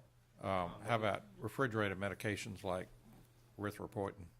Are those being shipped? The only refrigerated medications that we ship is EPO. So am I correct that we're boiling this down to the difference between shipping these medications to the home versus shipping them to the clinic? Yes. Yes, sir. What's the difference in shipping them to a UPS store for pickup for the patient that either has security concerns or whatever? How would your model be different than they're being received at a family member's home or at their work setting or at a UPS store? Yeah. So, sir, if I could, really, the reason this came up to us is because our patients are, it's a really unique aspect of healthcare in that they're coming in typically spending 18 hours a week, if you will, within the facility. They must come in, those who choose in-center hemodialysis, to receive that care within the facility. Some of them do have difficulty getting to other areas because of the constraints that I mentioned, being wheelchair bound. And this is a request that we receive across the U.S. from about 30% of the patients. Not all. The majority are quite happy the way it works. They're happy to have medications delivered to their home.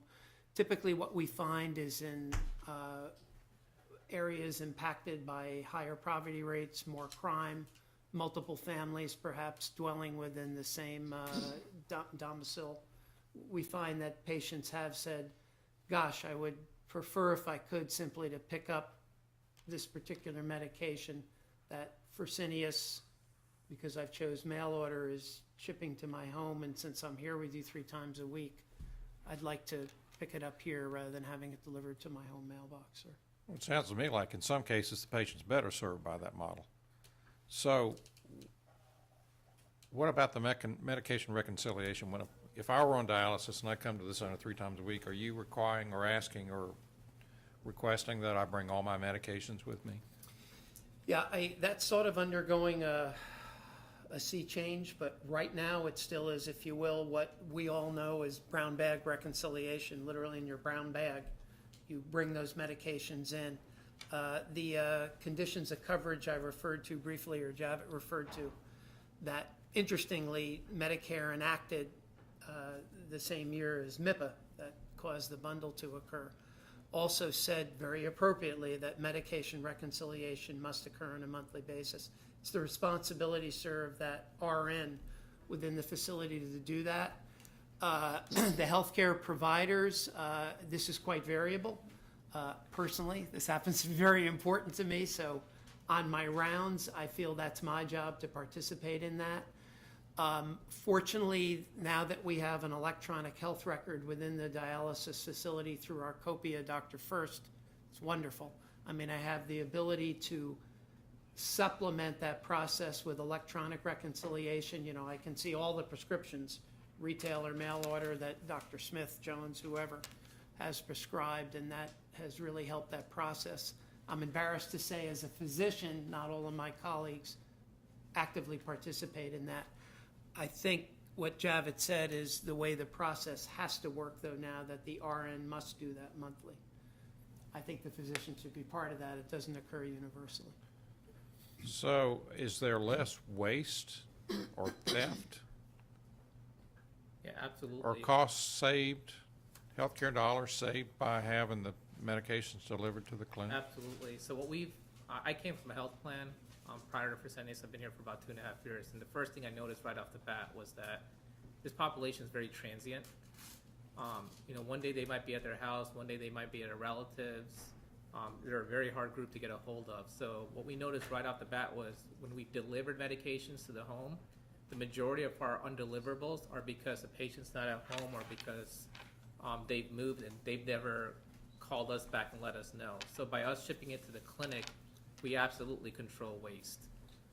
And it's to the point now where even for refills, we proactively call for our refills, but we try to leverage the clinic because the patient's sitting there 3 days a week, and when we call their homes, we just can't get a hold of them. And these medications are very significant in their lab values for dialysis, on the phosphate binders, on their PTH for Sensipar. It's very critical that they get these medications, and that's why we want to go towards this clinic delivery model, because we feel that clinically the patient wins.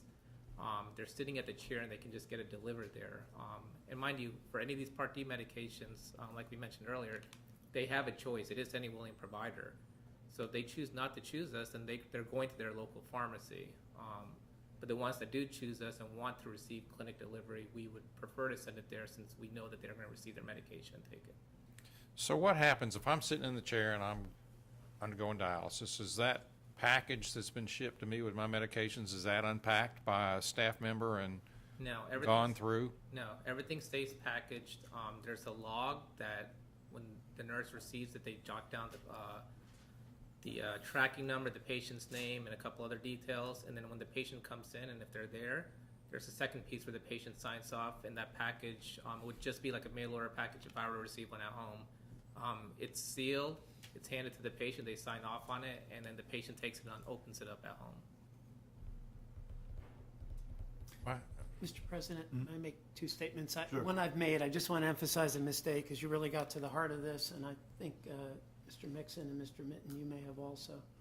I have a few more questions when time permits. But just two very brief. So just to reiterate, to make sure this is crystal clear, no medication within the facility or regardless of where it comes is, if it's dispensed, as we talked about, or patient receives it outside the facility, a physician order has to be in place.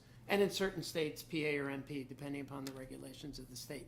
Lastly, and I was remiss, I did forget to mention this. Every unit has a physician as medical director. What the conditions of coverage specify, it's not Fresenius who's ultimately responsible. It's not the clinic manager, who's typically an RN, and it's certainly not the charge RN. It is that MD or DO. It's the physician who ultimately is responsible for everything that occurs within that facility.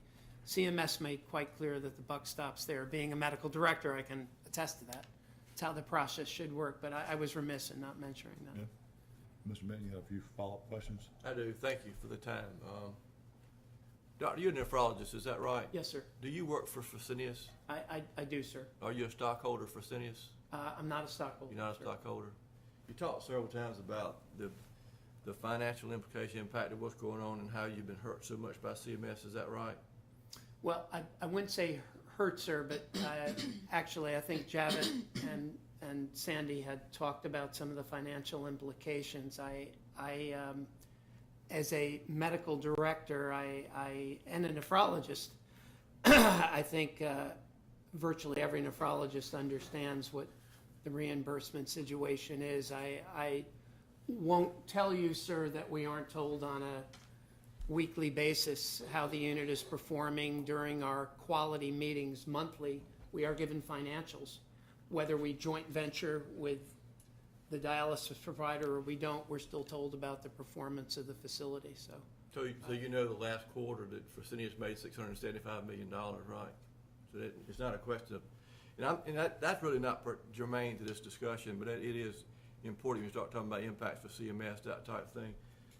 I was really disturbed when you start talking about bundling of drugs and which one required. I think we've clarified that there's very few drugs that you're required to bundle, and those drugs are not dispensed in local pharmacies anyway. One of the things that bothers me quite a bit about this, and I've taken the same position with other issues, you have this patient who's a dialysis patient. He's also a medical patient. He sees a medical physician. He has medication prescribed by people other than your physician there. As a practicing pharmacist, my job is to take a look at that whole patient and to do med reconciliation, synchronization, all those type things for that patient. I also look at the whole patient. You're telling me, what I'm hearing said today, and if I'm wrong, correct me, is that you're having nurses doing the med reconciliation in most of your processes, and I would tell you they are not qualified to do that, okay? And then one thing I totally agree with, and I'm glad you made the point today, and I've said it for years, mail order is terrible. Who knows what's going to come out of that mailbox, how hot it was, who stole it, all that kind of stuff, which goes back to me as being a pharmacist in charge of the whole patient.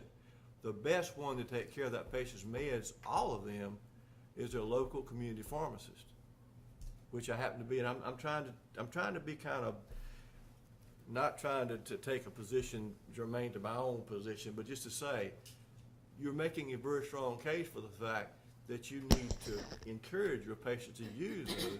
But years ago, Fresenius decided they were going to start their own mail order company. Is that not right? And Through the pharmacy.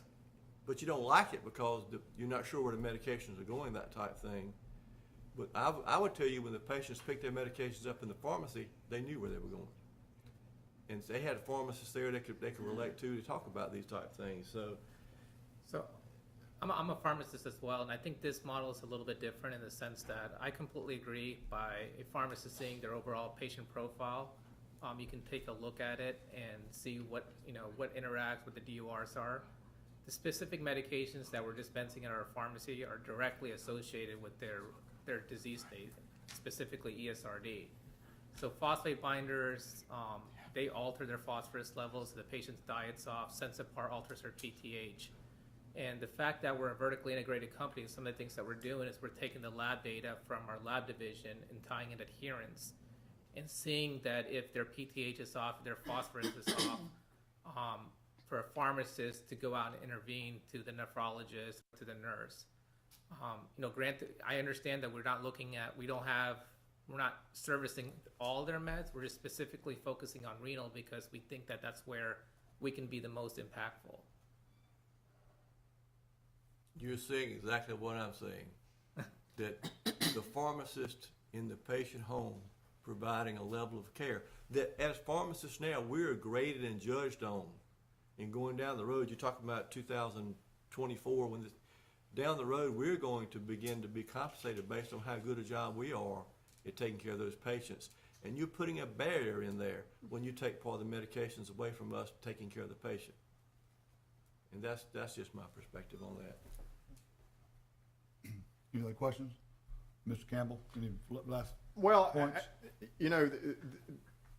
The issue is sort of what is the ask, and I think, and Javed, tell me if I'm wrong in this. I think the ask is what you would like the board to say today is that the clinic delivery model that you well documented and well explained, would like the board to say we throw the holy water on that.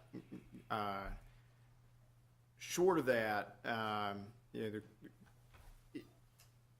staff recommendation would be at a minimum that the board take this under advisement. Again, we've got some precedent out there. It doesn't mean the board can't change its precedent, it certainly can. But what I also haven't heard I haven't heard as a staff member is consideration of the other models that are clearly available.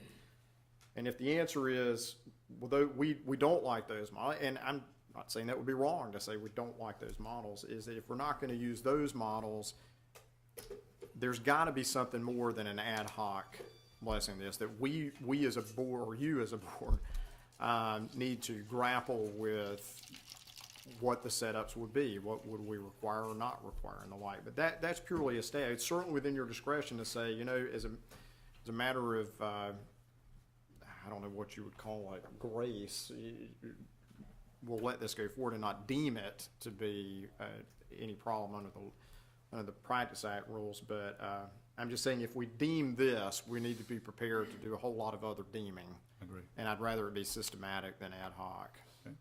And that is no criticism, by the way, at all of the significant amount of effort and documentation and thoughtful presentation, both from you guys and from Sandy before.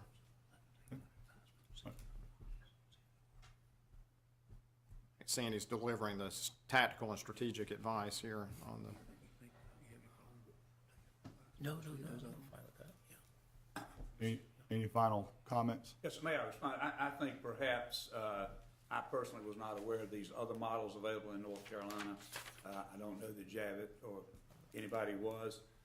If we could take this matter under advisement and let us look at this model and come back, that may be the most expeditious way And Sandy, to solve a problem that I think really needs to be solved. I'm just not sure exactly how right, to do it. what the PAMs are. And Sandy, you've known me for a long time and know me well enough to know, if you guys want to keep having a dialogue on that, all you got to do is pick up the phone and give me a call and come by any old time. I'm here every day, all day to do that.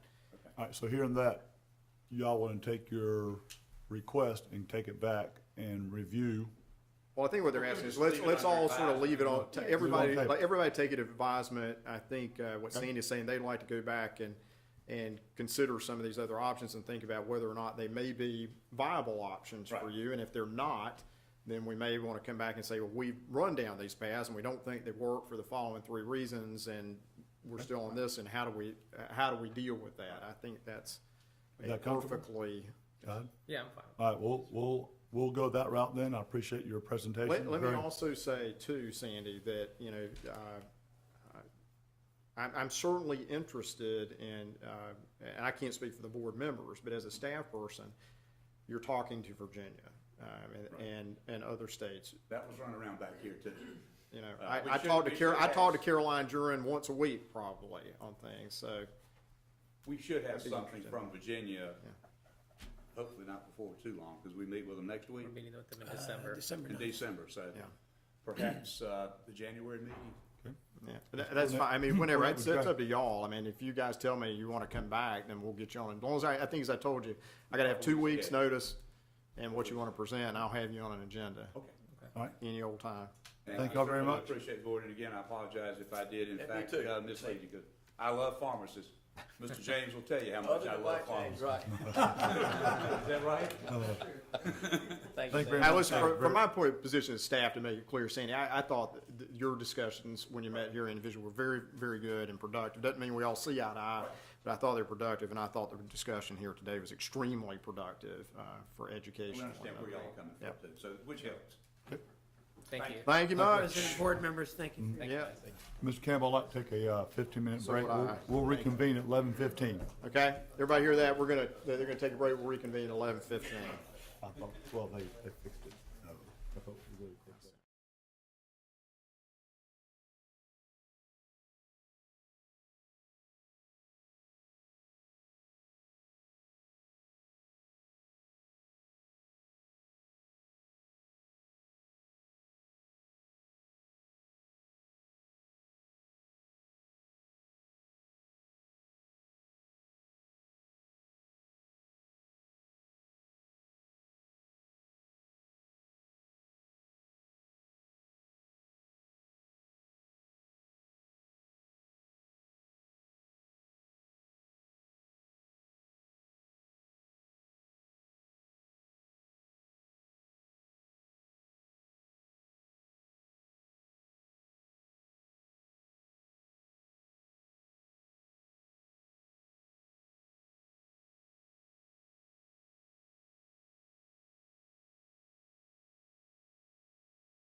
apologize, Mr. President. Sir? Thank you for the indulgence. Next item on the agenda is I have a write-up, if that's the right word, which I'm desperately trying to get to here on my laptop. As you know, we had a lot of discussion at the Pharmacy Leaders Forum, at the retreat, and a lot of the decisions we wanted to leave until after the Pharmacy Leaders Forum this year, see how it went. And I just want to briefly go over, I've had long discussions with Dan Barber and Ron Reagan. I wanted to get their input and thoughts about how the Pharmacy Leaders Forum went this year. And I want to just very briefly sort of reorient to the key questions that we've been kicking around, give some staff thoughts on that, and then ask you how do we want to proceed going forward and give you. First question was, does the board wish to continue hosting the Leaders Forum? From a staff position, this was, by all reports from attendees, a very successful and very productive Leaders Forum. And it does seem to me that it's worth doing this again next year, particularly if we can do it in a way that capitalizes on the things that made this year's a success. The next question we sort of batted about is, do we want to change the manner by which invitees are selected? If so, how, et cetera, et cetera. My thoughts on this, and again, these are my thoughts. They be accepted, rejected, whatever. They're just my brain droppings. My suggestion is to maybe put a little more formality, although not much, on the process we've been using. And my suggestion is that we pick a date certain. You know, we figure we're going to have these leaders forums late September, October. We picked a date certain, call it May, June, whatever, and that each board member would suggest, would provide a list of 3 to 5 potential invitees to the board president. So that would be be looking at 18 to 30 recommendations would go to the board president by date certain. Criteria for that shouldn't be overly formal. Just do what we do. Try to focus on suggesting invitees who are currently and significantly impacting the profession in a leadership capacity. And they need not all, and arguably should not all, be pharmacists. There are other perspectives out there. That once those have been submitted, the board president would review the list of suggested invitees and determine the 15 who will receive an invitation. And then it would be the board president's job to try to ensure that there's a variety of practice background, et cetera, et cetera. Board staff will scan and these same deadlines would have to apply to the schools and to NCAP. We'll cross-check. We would advise the board president of any duplication on NCAP's list or the pharmacy school's list, et cetera, et cetera. And we would also advise the president of any declined invitation. So what I'm suggesting, which you're certainly free to reject, is the process we've been using for a number of years, but let's just put some deadlines on it and some required participation from all board members so that we get it resolved and get moving forward. The next question that we had on the table was increasing the number of attendees to what numbers.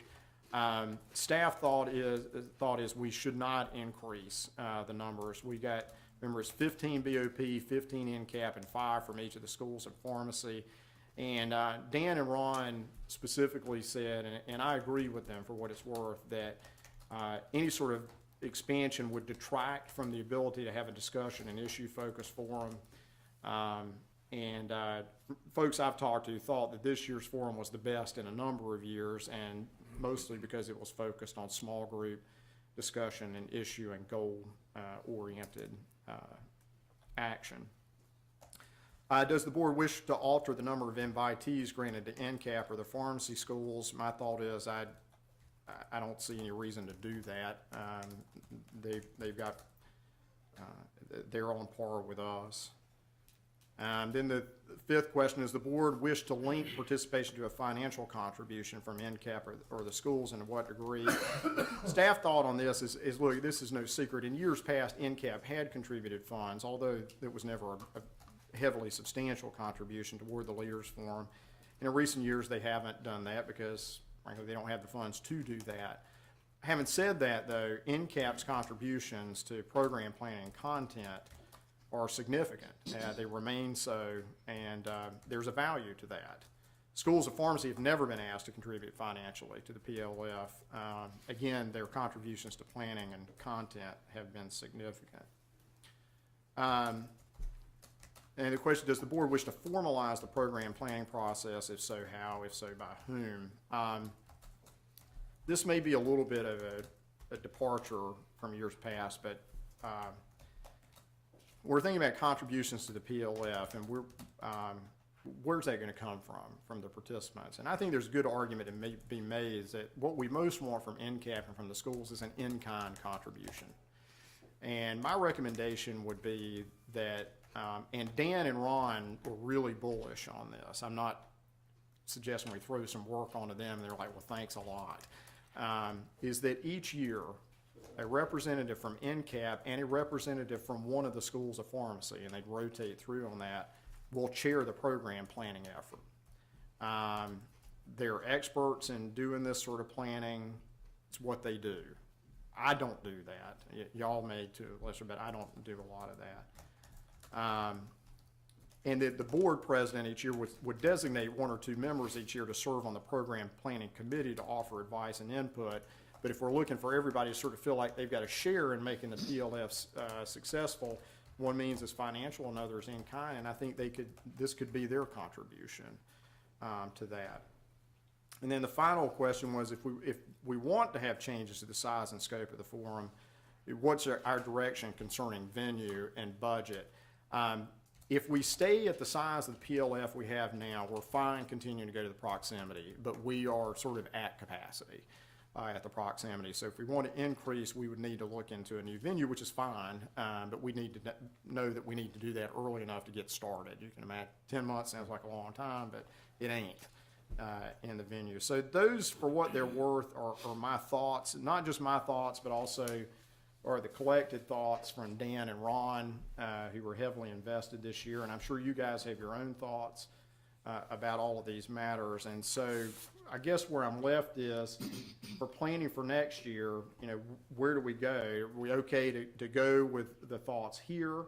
Do you guys want to take it under advisement and discuss it more and make recommendations? That's fine too, but we need to sort of get on a horse and get that done so we can get everything planned. But I just wanted you to have a synopsis of, particularly that included Dan and Ron's thoughts on the PLF this year. But again, it was a really successful event this year, and that success, the father of that success, there are many.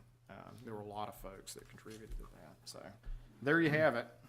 Well, I thought the points y'all raised and with the staff input, everything was addressed properly. Does anybody have any added information they wanted to change or delete from this?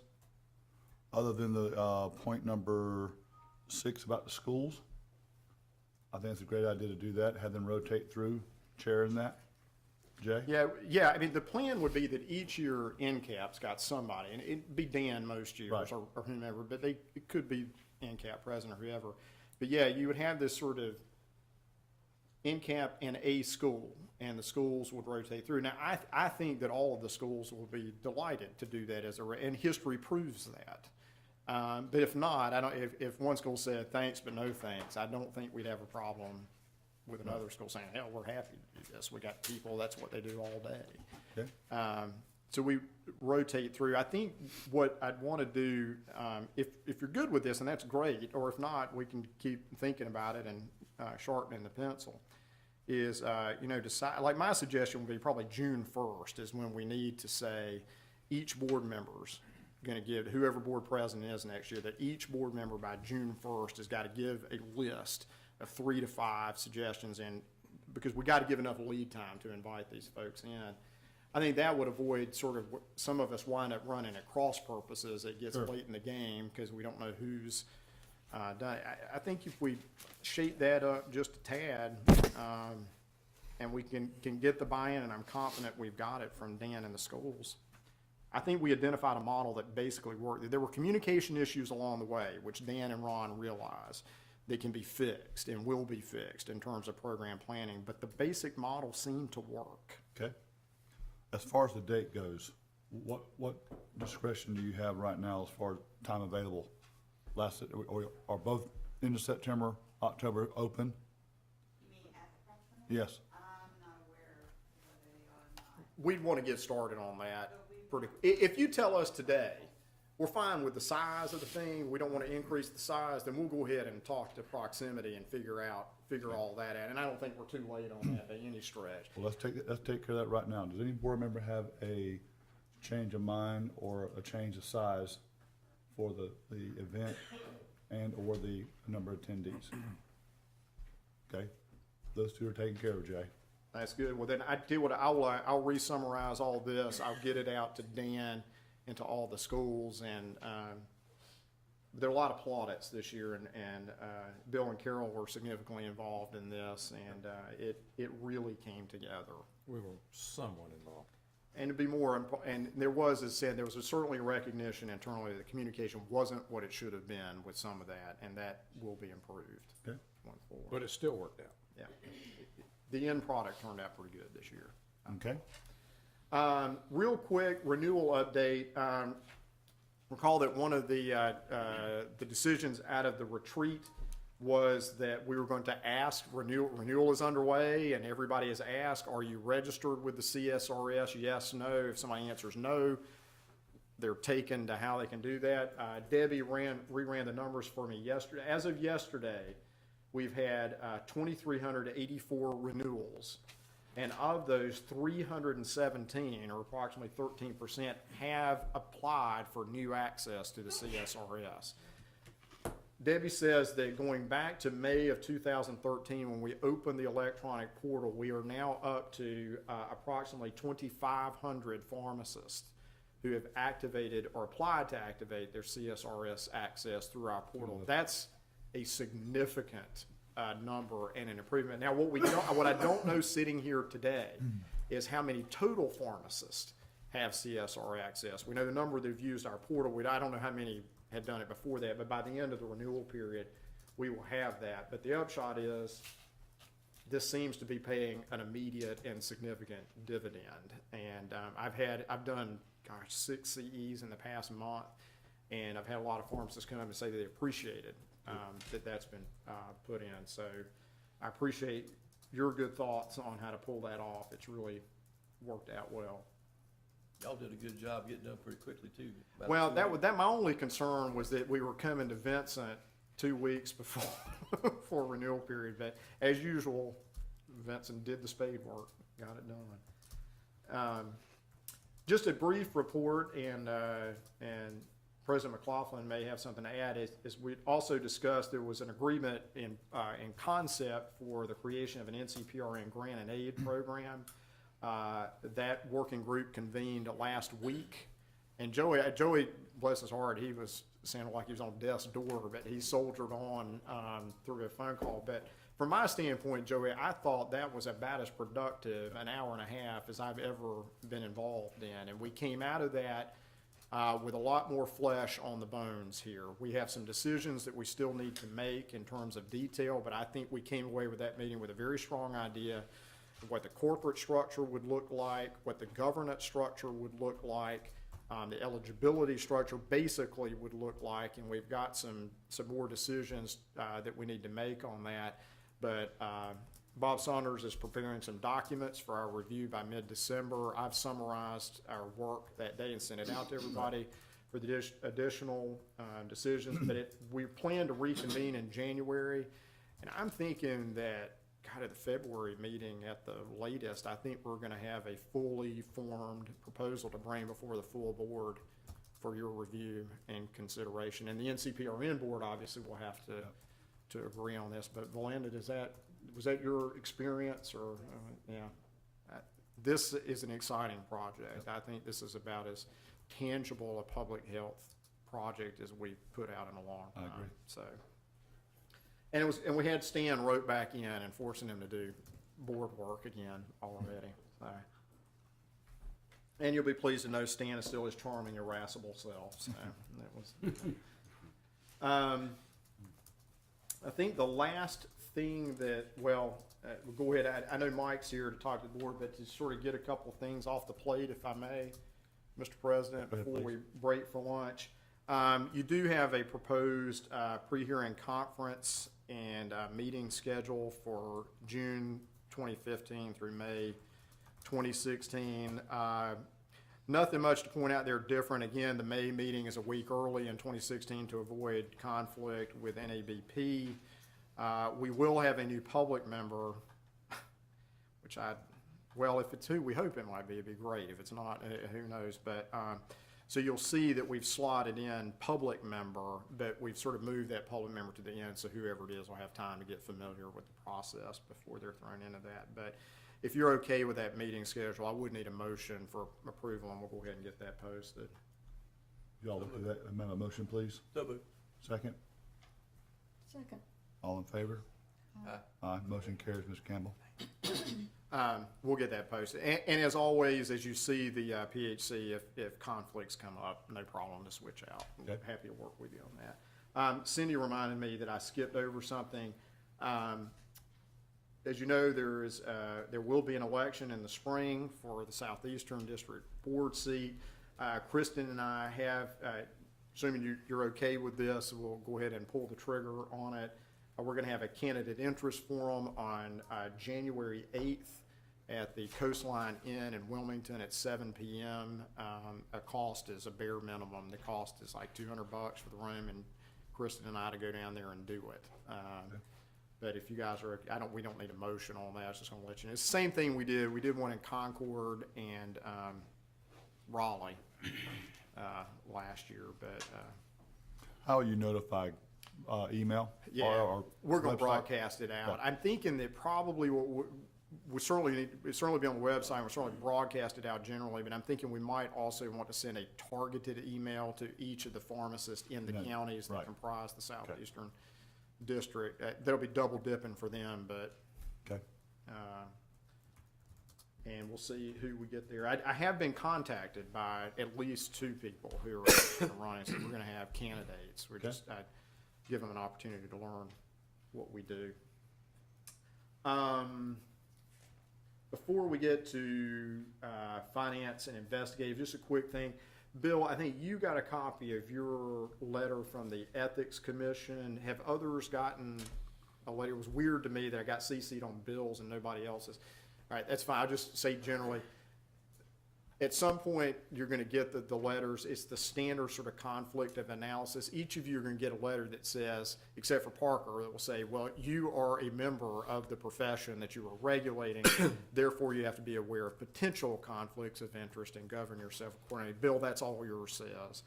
And all of that, the conflict of interest avoidance stuff, that's exactly what we train on in the State Government Ethics Act and lobbying. So, if they're supposed to copy me as the legislative liaison, but if you get an Ethics Commission letter and you read it and say, what the heck are they talking about? Or there looks like there's something other than that, let me know, and Clint and I will work through it with you. But I expect there will be no surprises in any of those. Let's see, Gail, Josh, you want to go ahead and give investigations, and we'll go grab Gail for finance.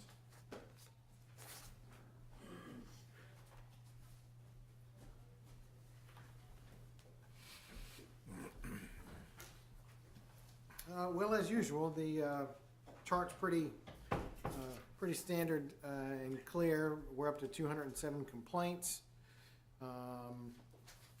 You'll see for the surrenders, we are now up to 38 with technicians leading the way. We've had a few surrenders in the past couple of weeks. My folks have been doing some very good work getting these surrenders for the diversion cases. One of the newer hirees, Lisa Mendez, has completed her probationary period very successfully. Very, very pleased with her work. Great hire, and hope that she will be here for quite a while.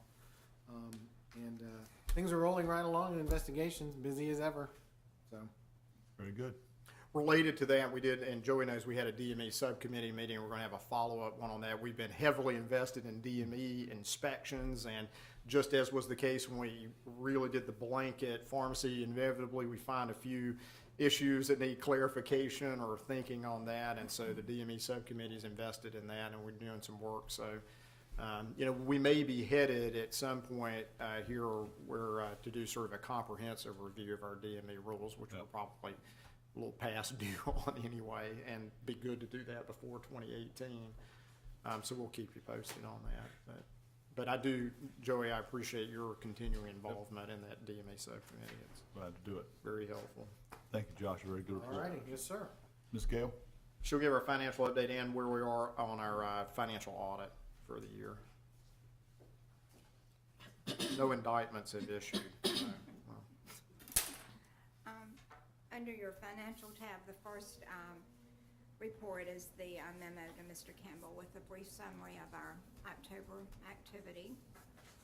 And the next report is the balance sheet, which line 13 of the balance sheet shows that our cash and receivables at October 31st is $6.1 million, and our total assets and liabilities and fund balance is $7.875 million, line 46 and 29. The excess revenues, 43 of the balance sheet is not correct because our general ledger has not been closed for the fiscal year, pending the audit completion. So that total is not the correct total, but we'll see that on the next report. The next report is the statement of revenues and expenditures, and of course, October is the first month of our fiscal year, so that you see that our total revenues is $39,000, and our total expenditures, line 72, is $223,518. we're spending deficit, we're deficit spending right now. Which is in excess of revenues over expenditures of a minus $183,984.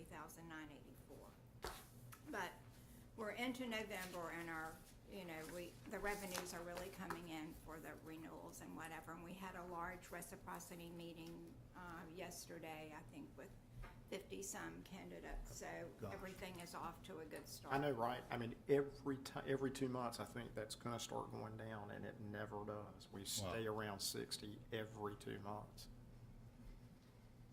So we're off to a good start. Does anyone have any questions about the financial?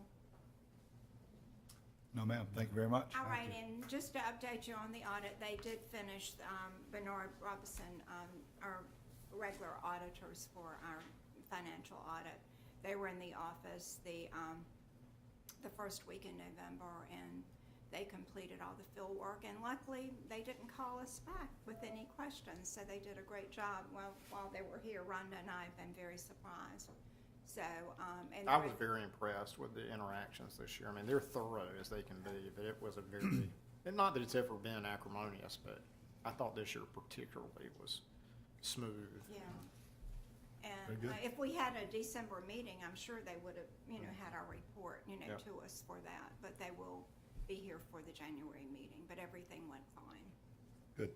And we have, as we are required to do, we notified the State Office of Budget Management that our fiscal year ended September 30th, and that we would be filing our audited financial reports within 4 months, which would be by the end of January, and we'll easily meet that. So.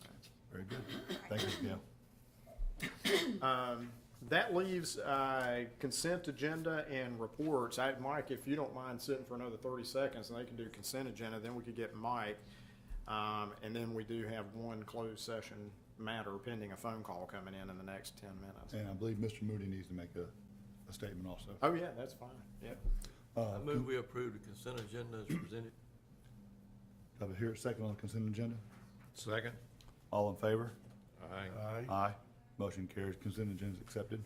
One update, just to give real quick, because I know most of you, as necessary, on the CPP Joint Subcommittee. The CPP Advisory Committee is meeting next month.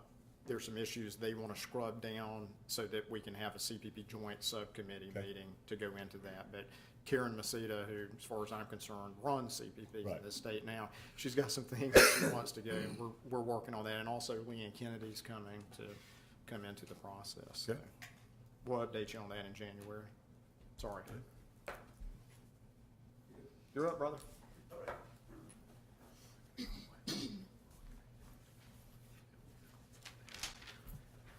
Mr. President, members of the board, it's always a pleasure to be here. I can assure you. One of the interesting things that's going on right now, from the standpoint of what all of us in pharmacy have to deal with is a drastic increase in generic pricing.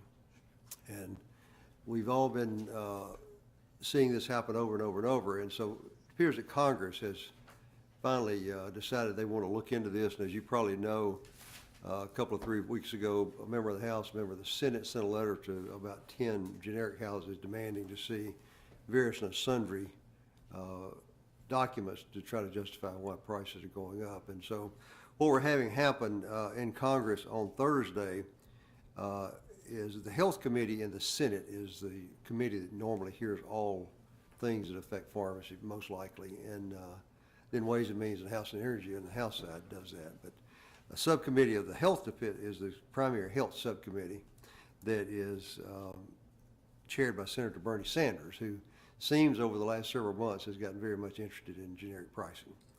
And so he's having on Thursday a subcommittee hearing to discuss pricing of generics, how they've gone up. If you look at the last quarter, and Dave Moody can give you much better details about this than I can, but basically over the last quarter, there's been, according to Bernie Sanders, there's been hundreds of price increases on generics, some exceeding well over 1,000%. And he wants to know why. He wants to know what's going on. He wants to know why is this being happening. And so it's going to be kind of interesting to see what happens once this subcommittee meets. You know, subcommittees in Congress have a tendency to meet and you never hear about it again. I feel like this is going to be one that you're going to see another committee or two meet on, and then you're going to see House hearings, I think, on it, from what they're saying at the moment. I think that'll have a lot to do with what happens when the information comes back from the generic houses and what they think's being said there and for what reason. So you might want to pay attention to that because that may flare up and it might be very interesting over the next several weeks. Of course, you got to realize we're in the lame duck session here.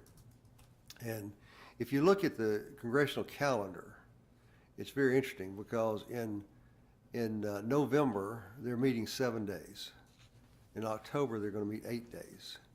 So you've got basically 15, and now a couple of those are already gone. So you've got less than 15 days now for them to do whatever they're going to do before the end of the year.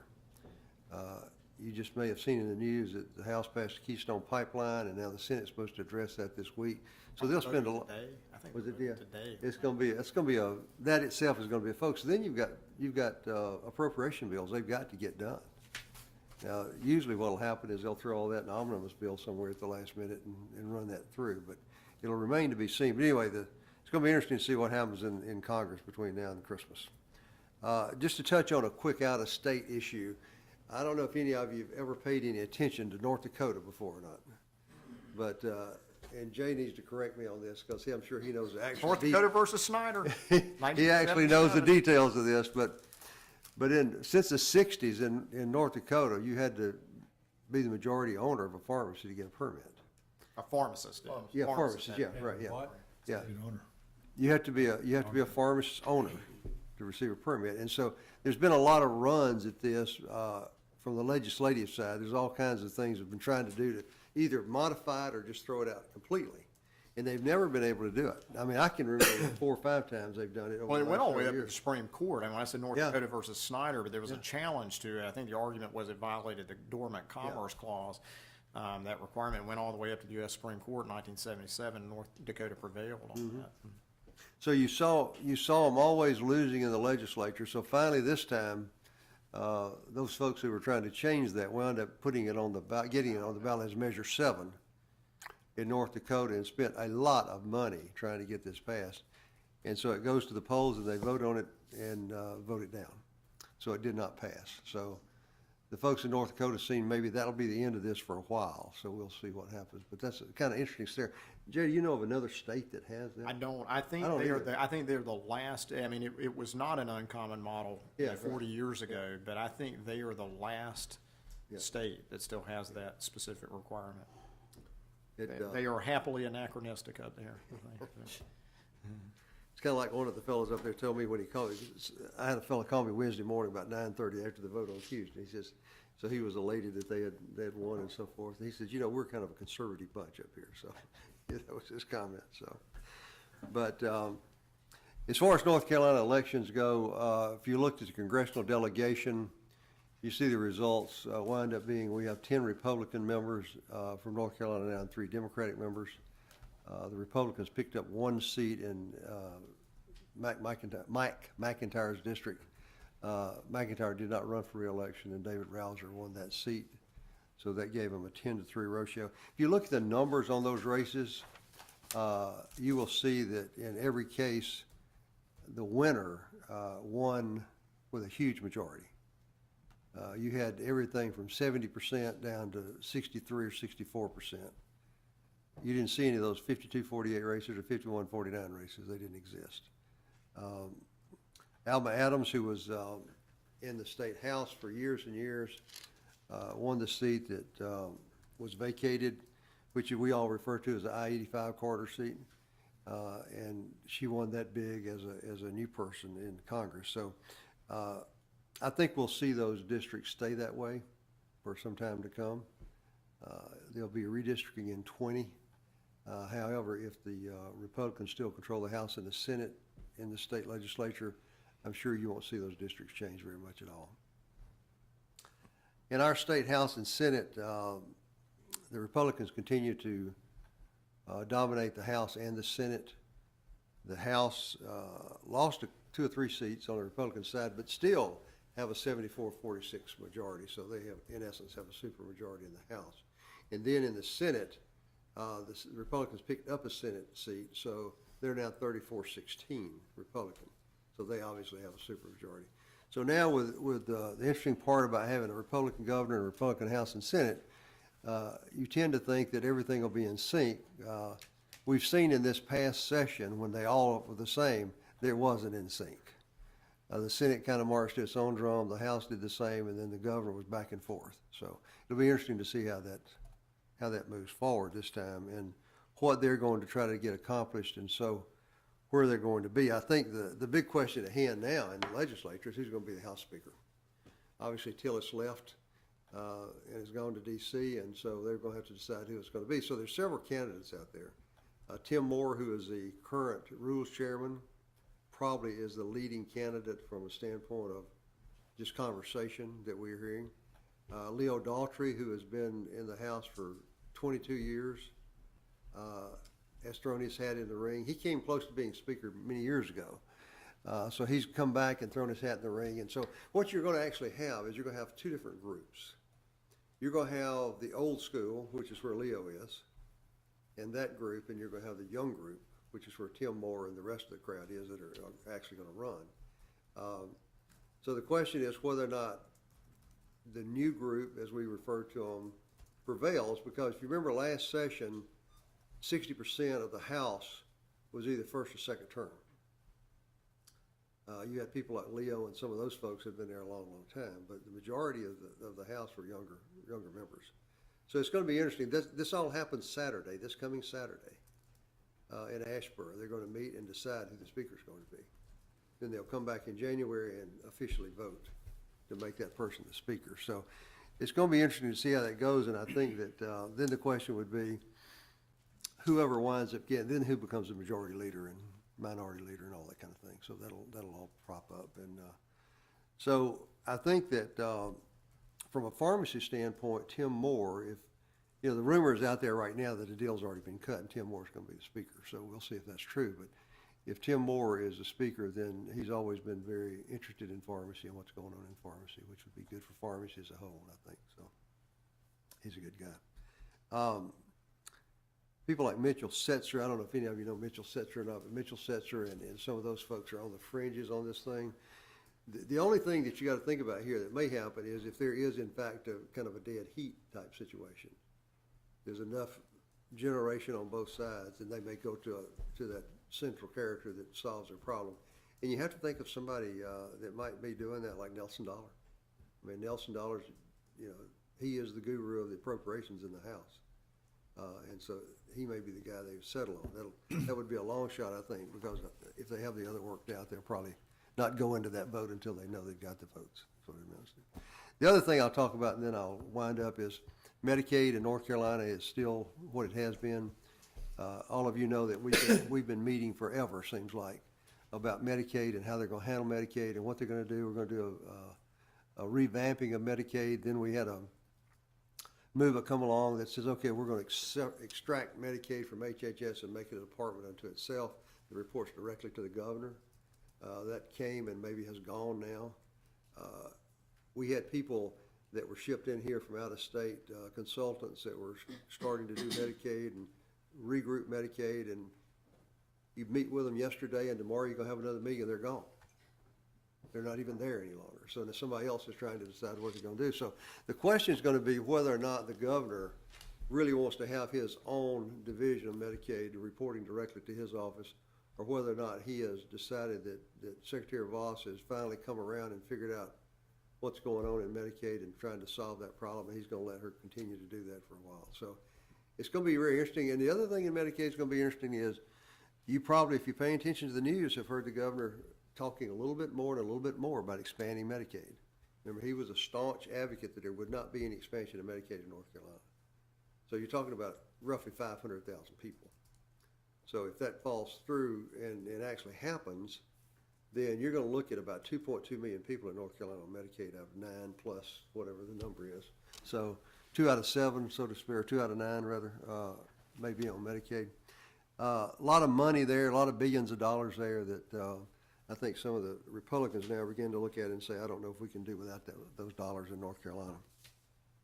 So they will do that.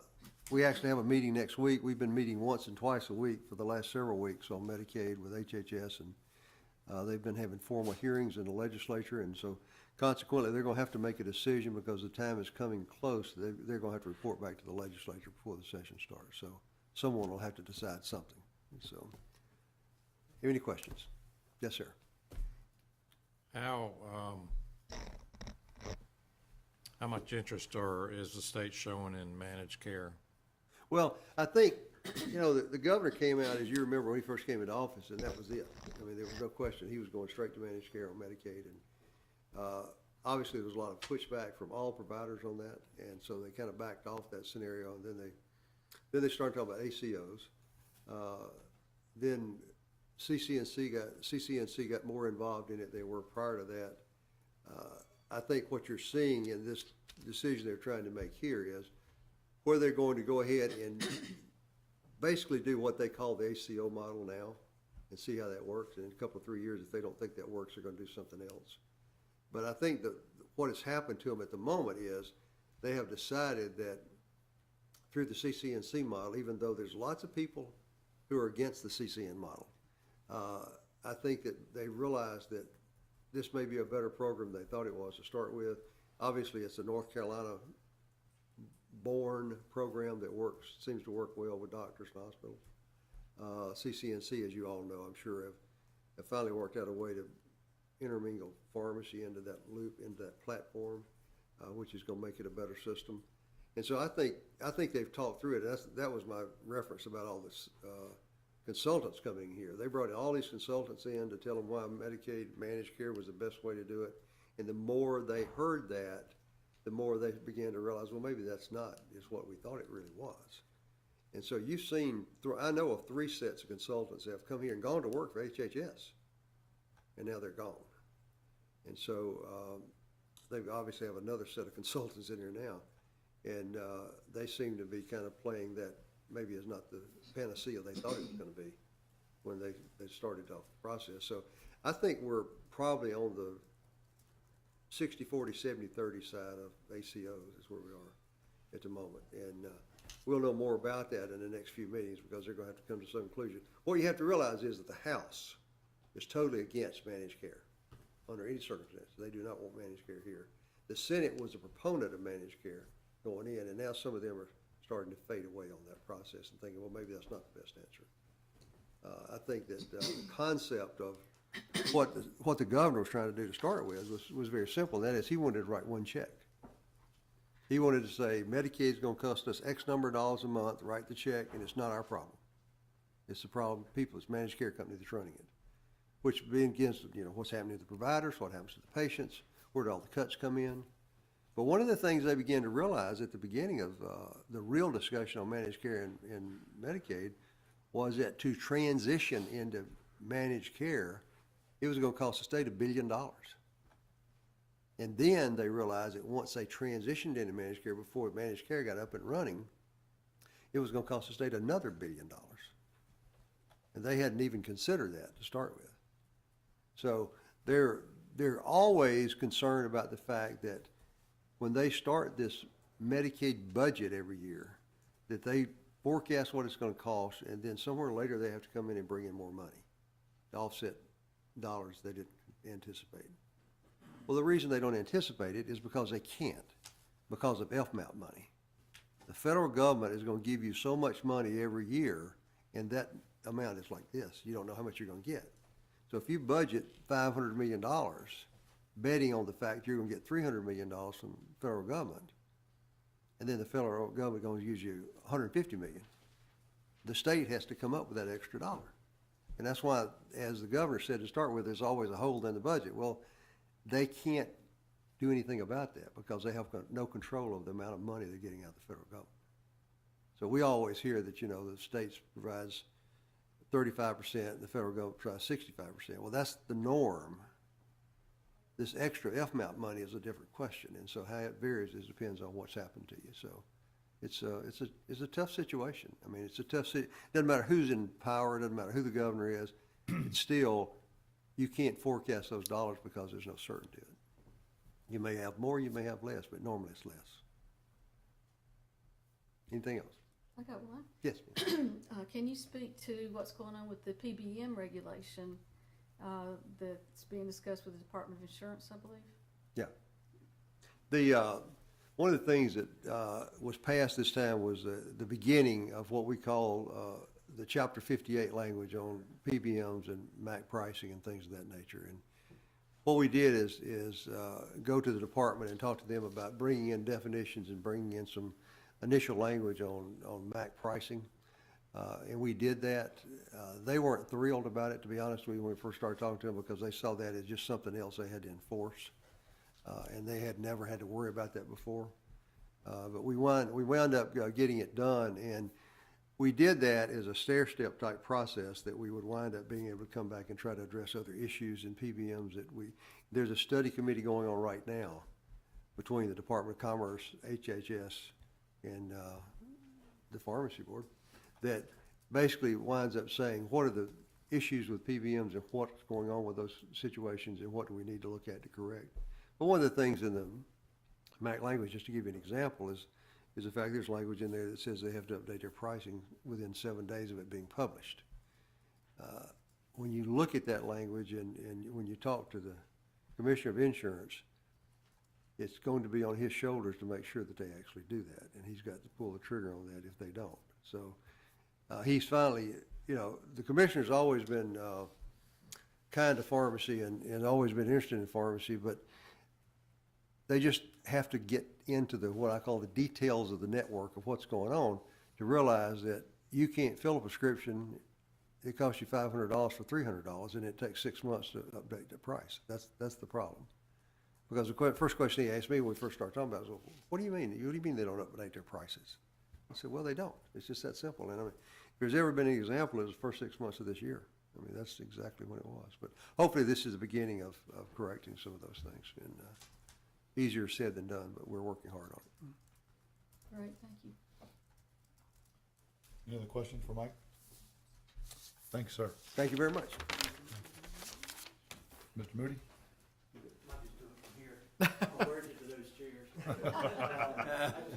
You just have to wipe the blood off of them before you sit out. I just have one short thing. I wanted to introduce someone to the board and to the staff. As of yesterday, Mutual has a new person on board to help our members with all the clinical and everything that's moving forward. We wanted to make sure we were out at the forefront, helping everybody. And as I told our board, I needed someone younger than me, and then I made the statement I needed something a lot younger, because that only eliminated about 5% of the pharmacists. So needed somebody a lot younger than me and a lot smarter in that area. And I'd like to present to you that person today, Jenna Huggins. And I think some of you already know Jenna, but Jenna, if you'll stand up. Hey, Jenna. I know we work with y'all on a lot of things. Now I've got someone else that can take things forward. So, Oh, you know this. You can call me anytime, day or night. Thanks. Whatever you need. That's fine. Good to meet you. Your dad has my cell phone number, so So Dave, are you saying that when you look at the actuarial table, it's looking a little grim these days? Is that sort of what you're I got a copy and I was looking at how many were above me and I was like, It's the wrong end of the bell curve.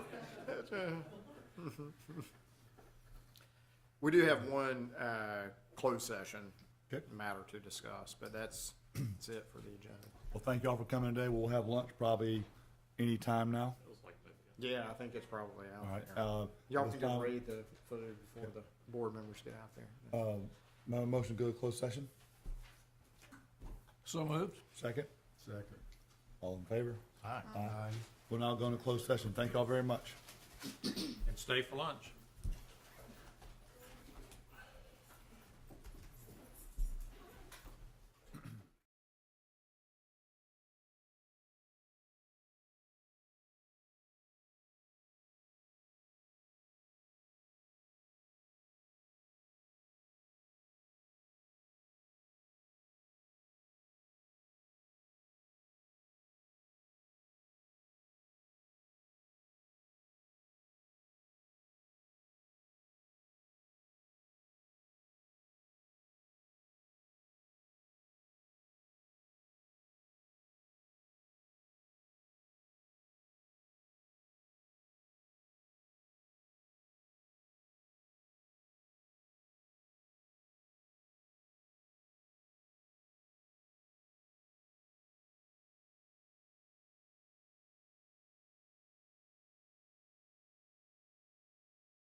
Oh, I'm sorry, I apologize. Jay, can you tell us what, Mike was just saying, that the board was involved with the PBN regulations? Or not, this is what I At what forwarded, what no, no, point? this is what I forwarded to y'all yesterday, Survey. or yesterday, yeah, the statute, it's strange. It says that the Department of Insurance is charged to go out and do some sort of study. The Department of Insurance had no heads up, and I think, Jenny, we talked, they didn't know this was coming, and Ben Popkin is an attorney over the Department of Insurance. So he's putting this study together. What the statute says is that Department of Insurance is supposed to consult with the board and with the Department of Commerce.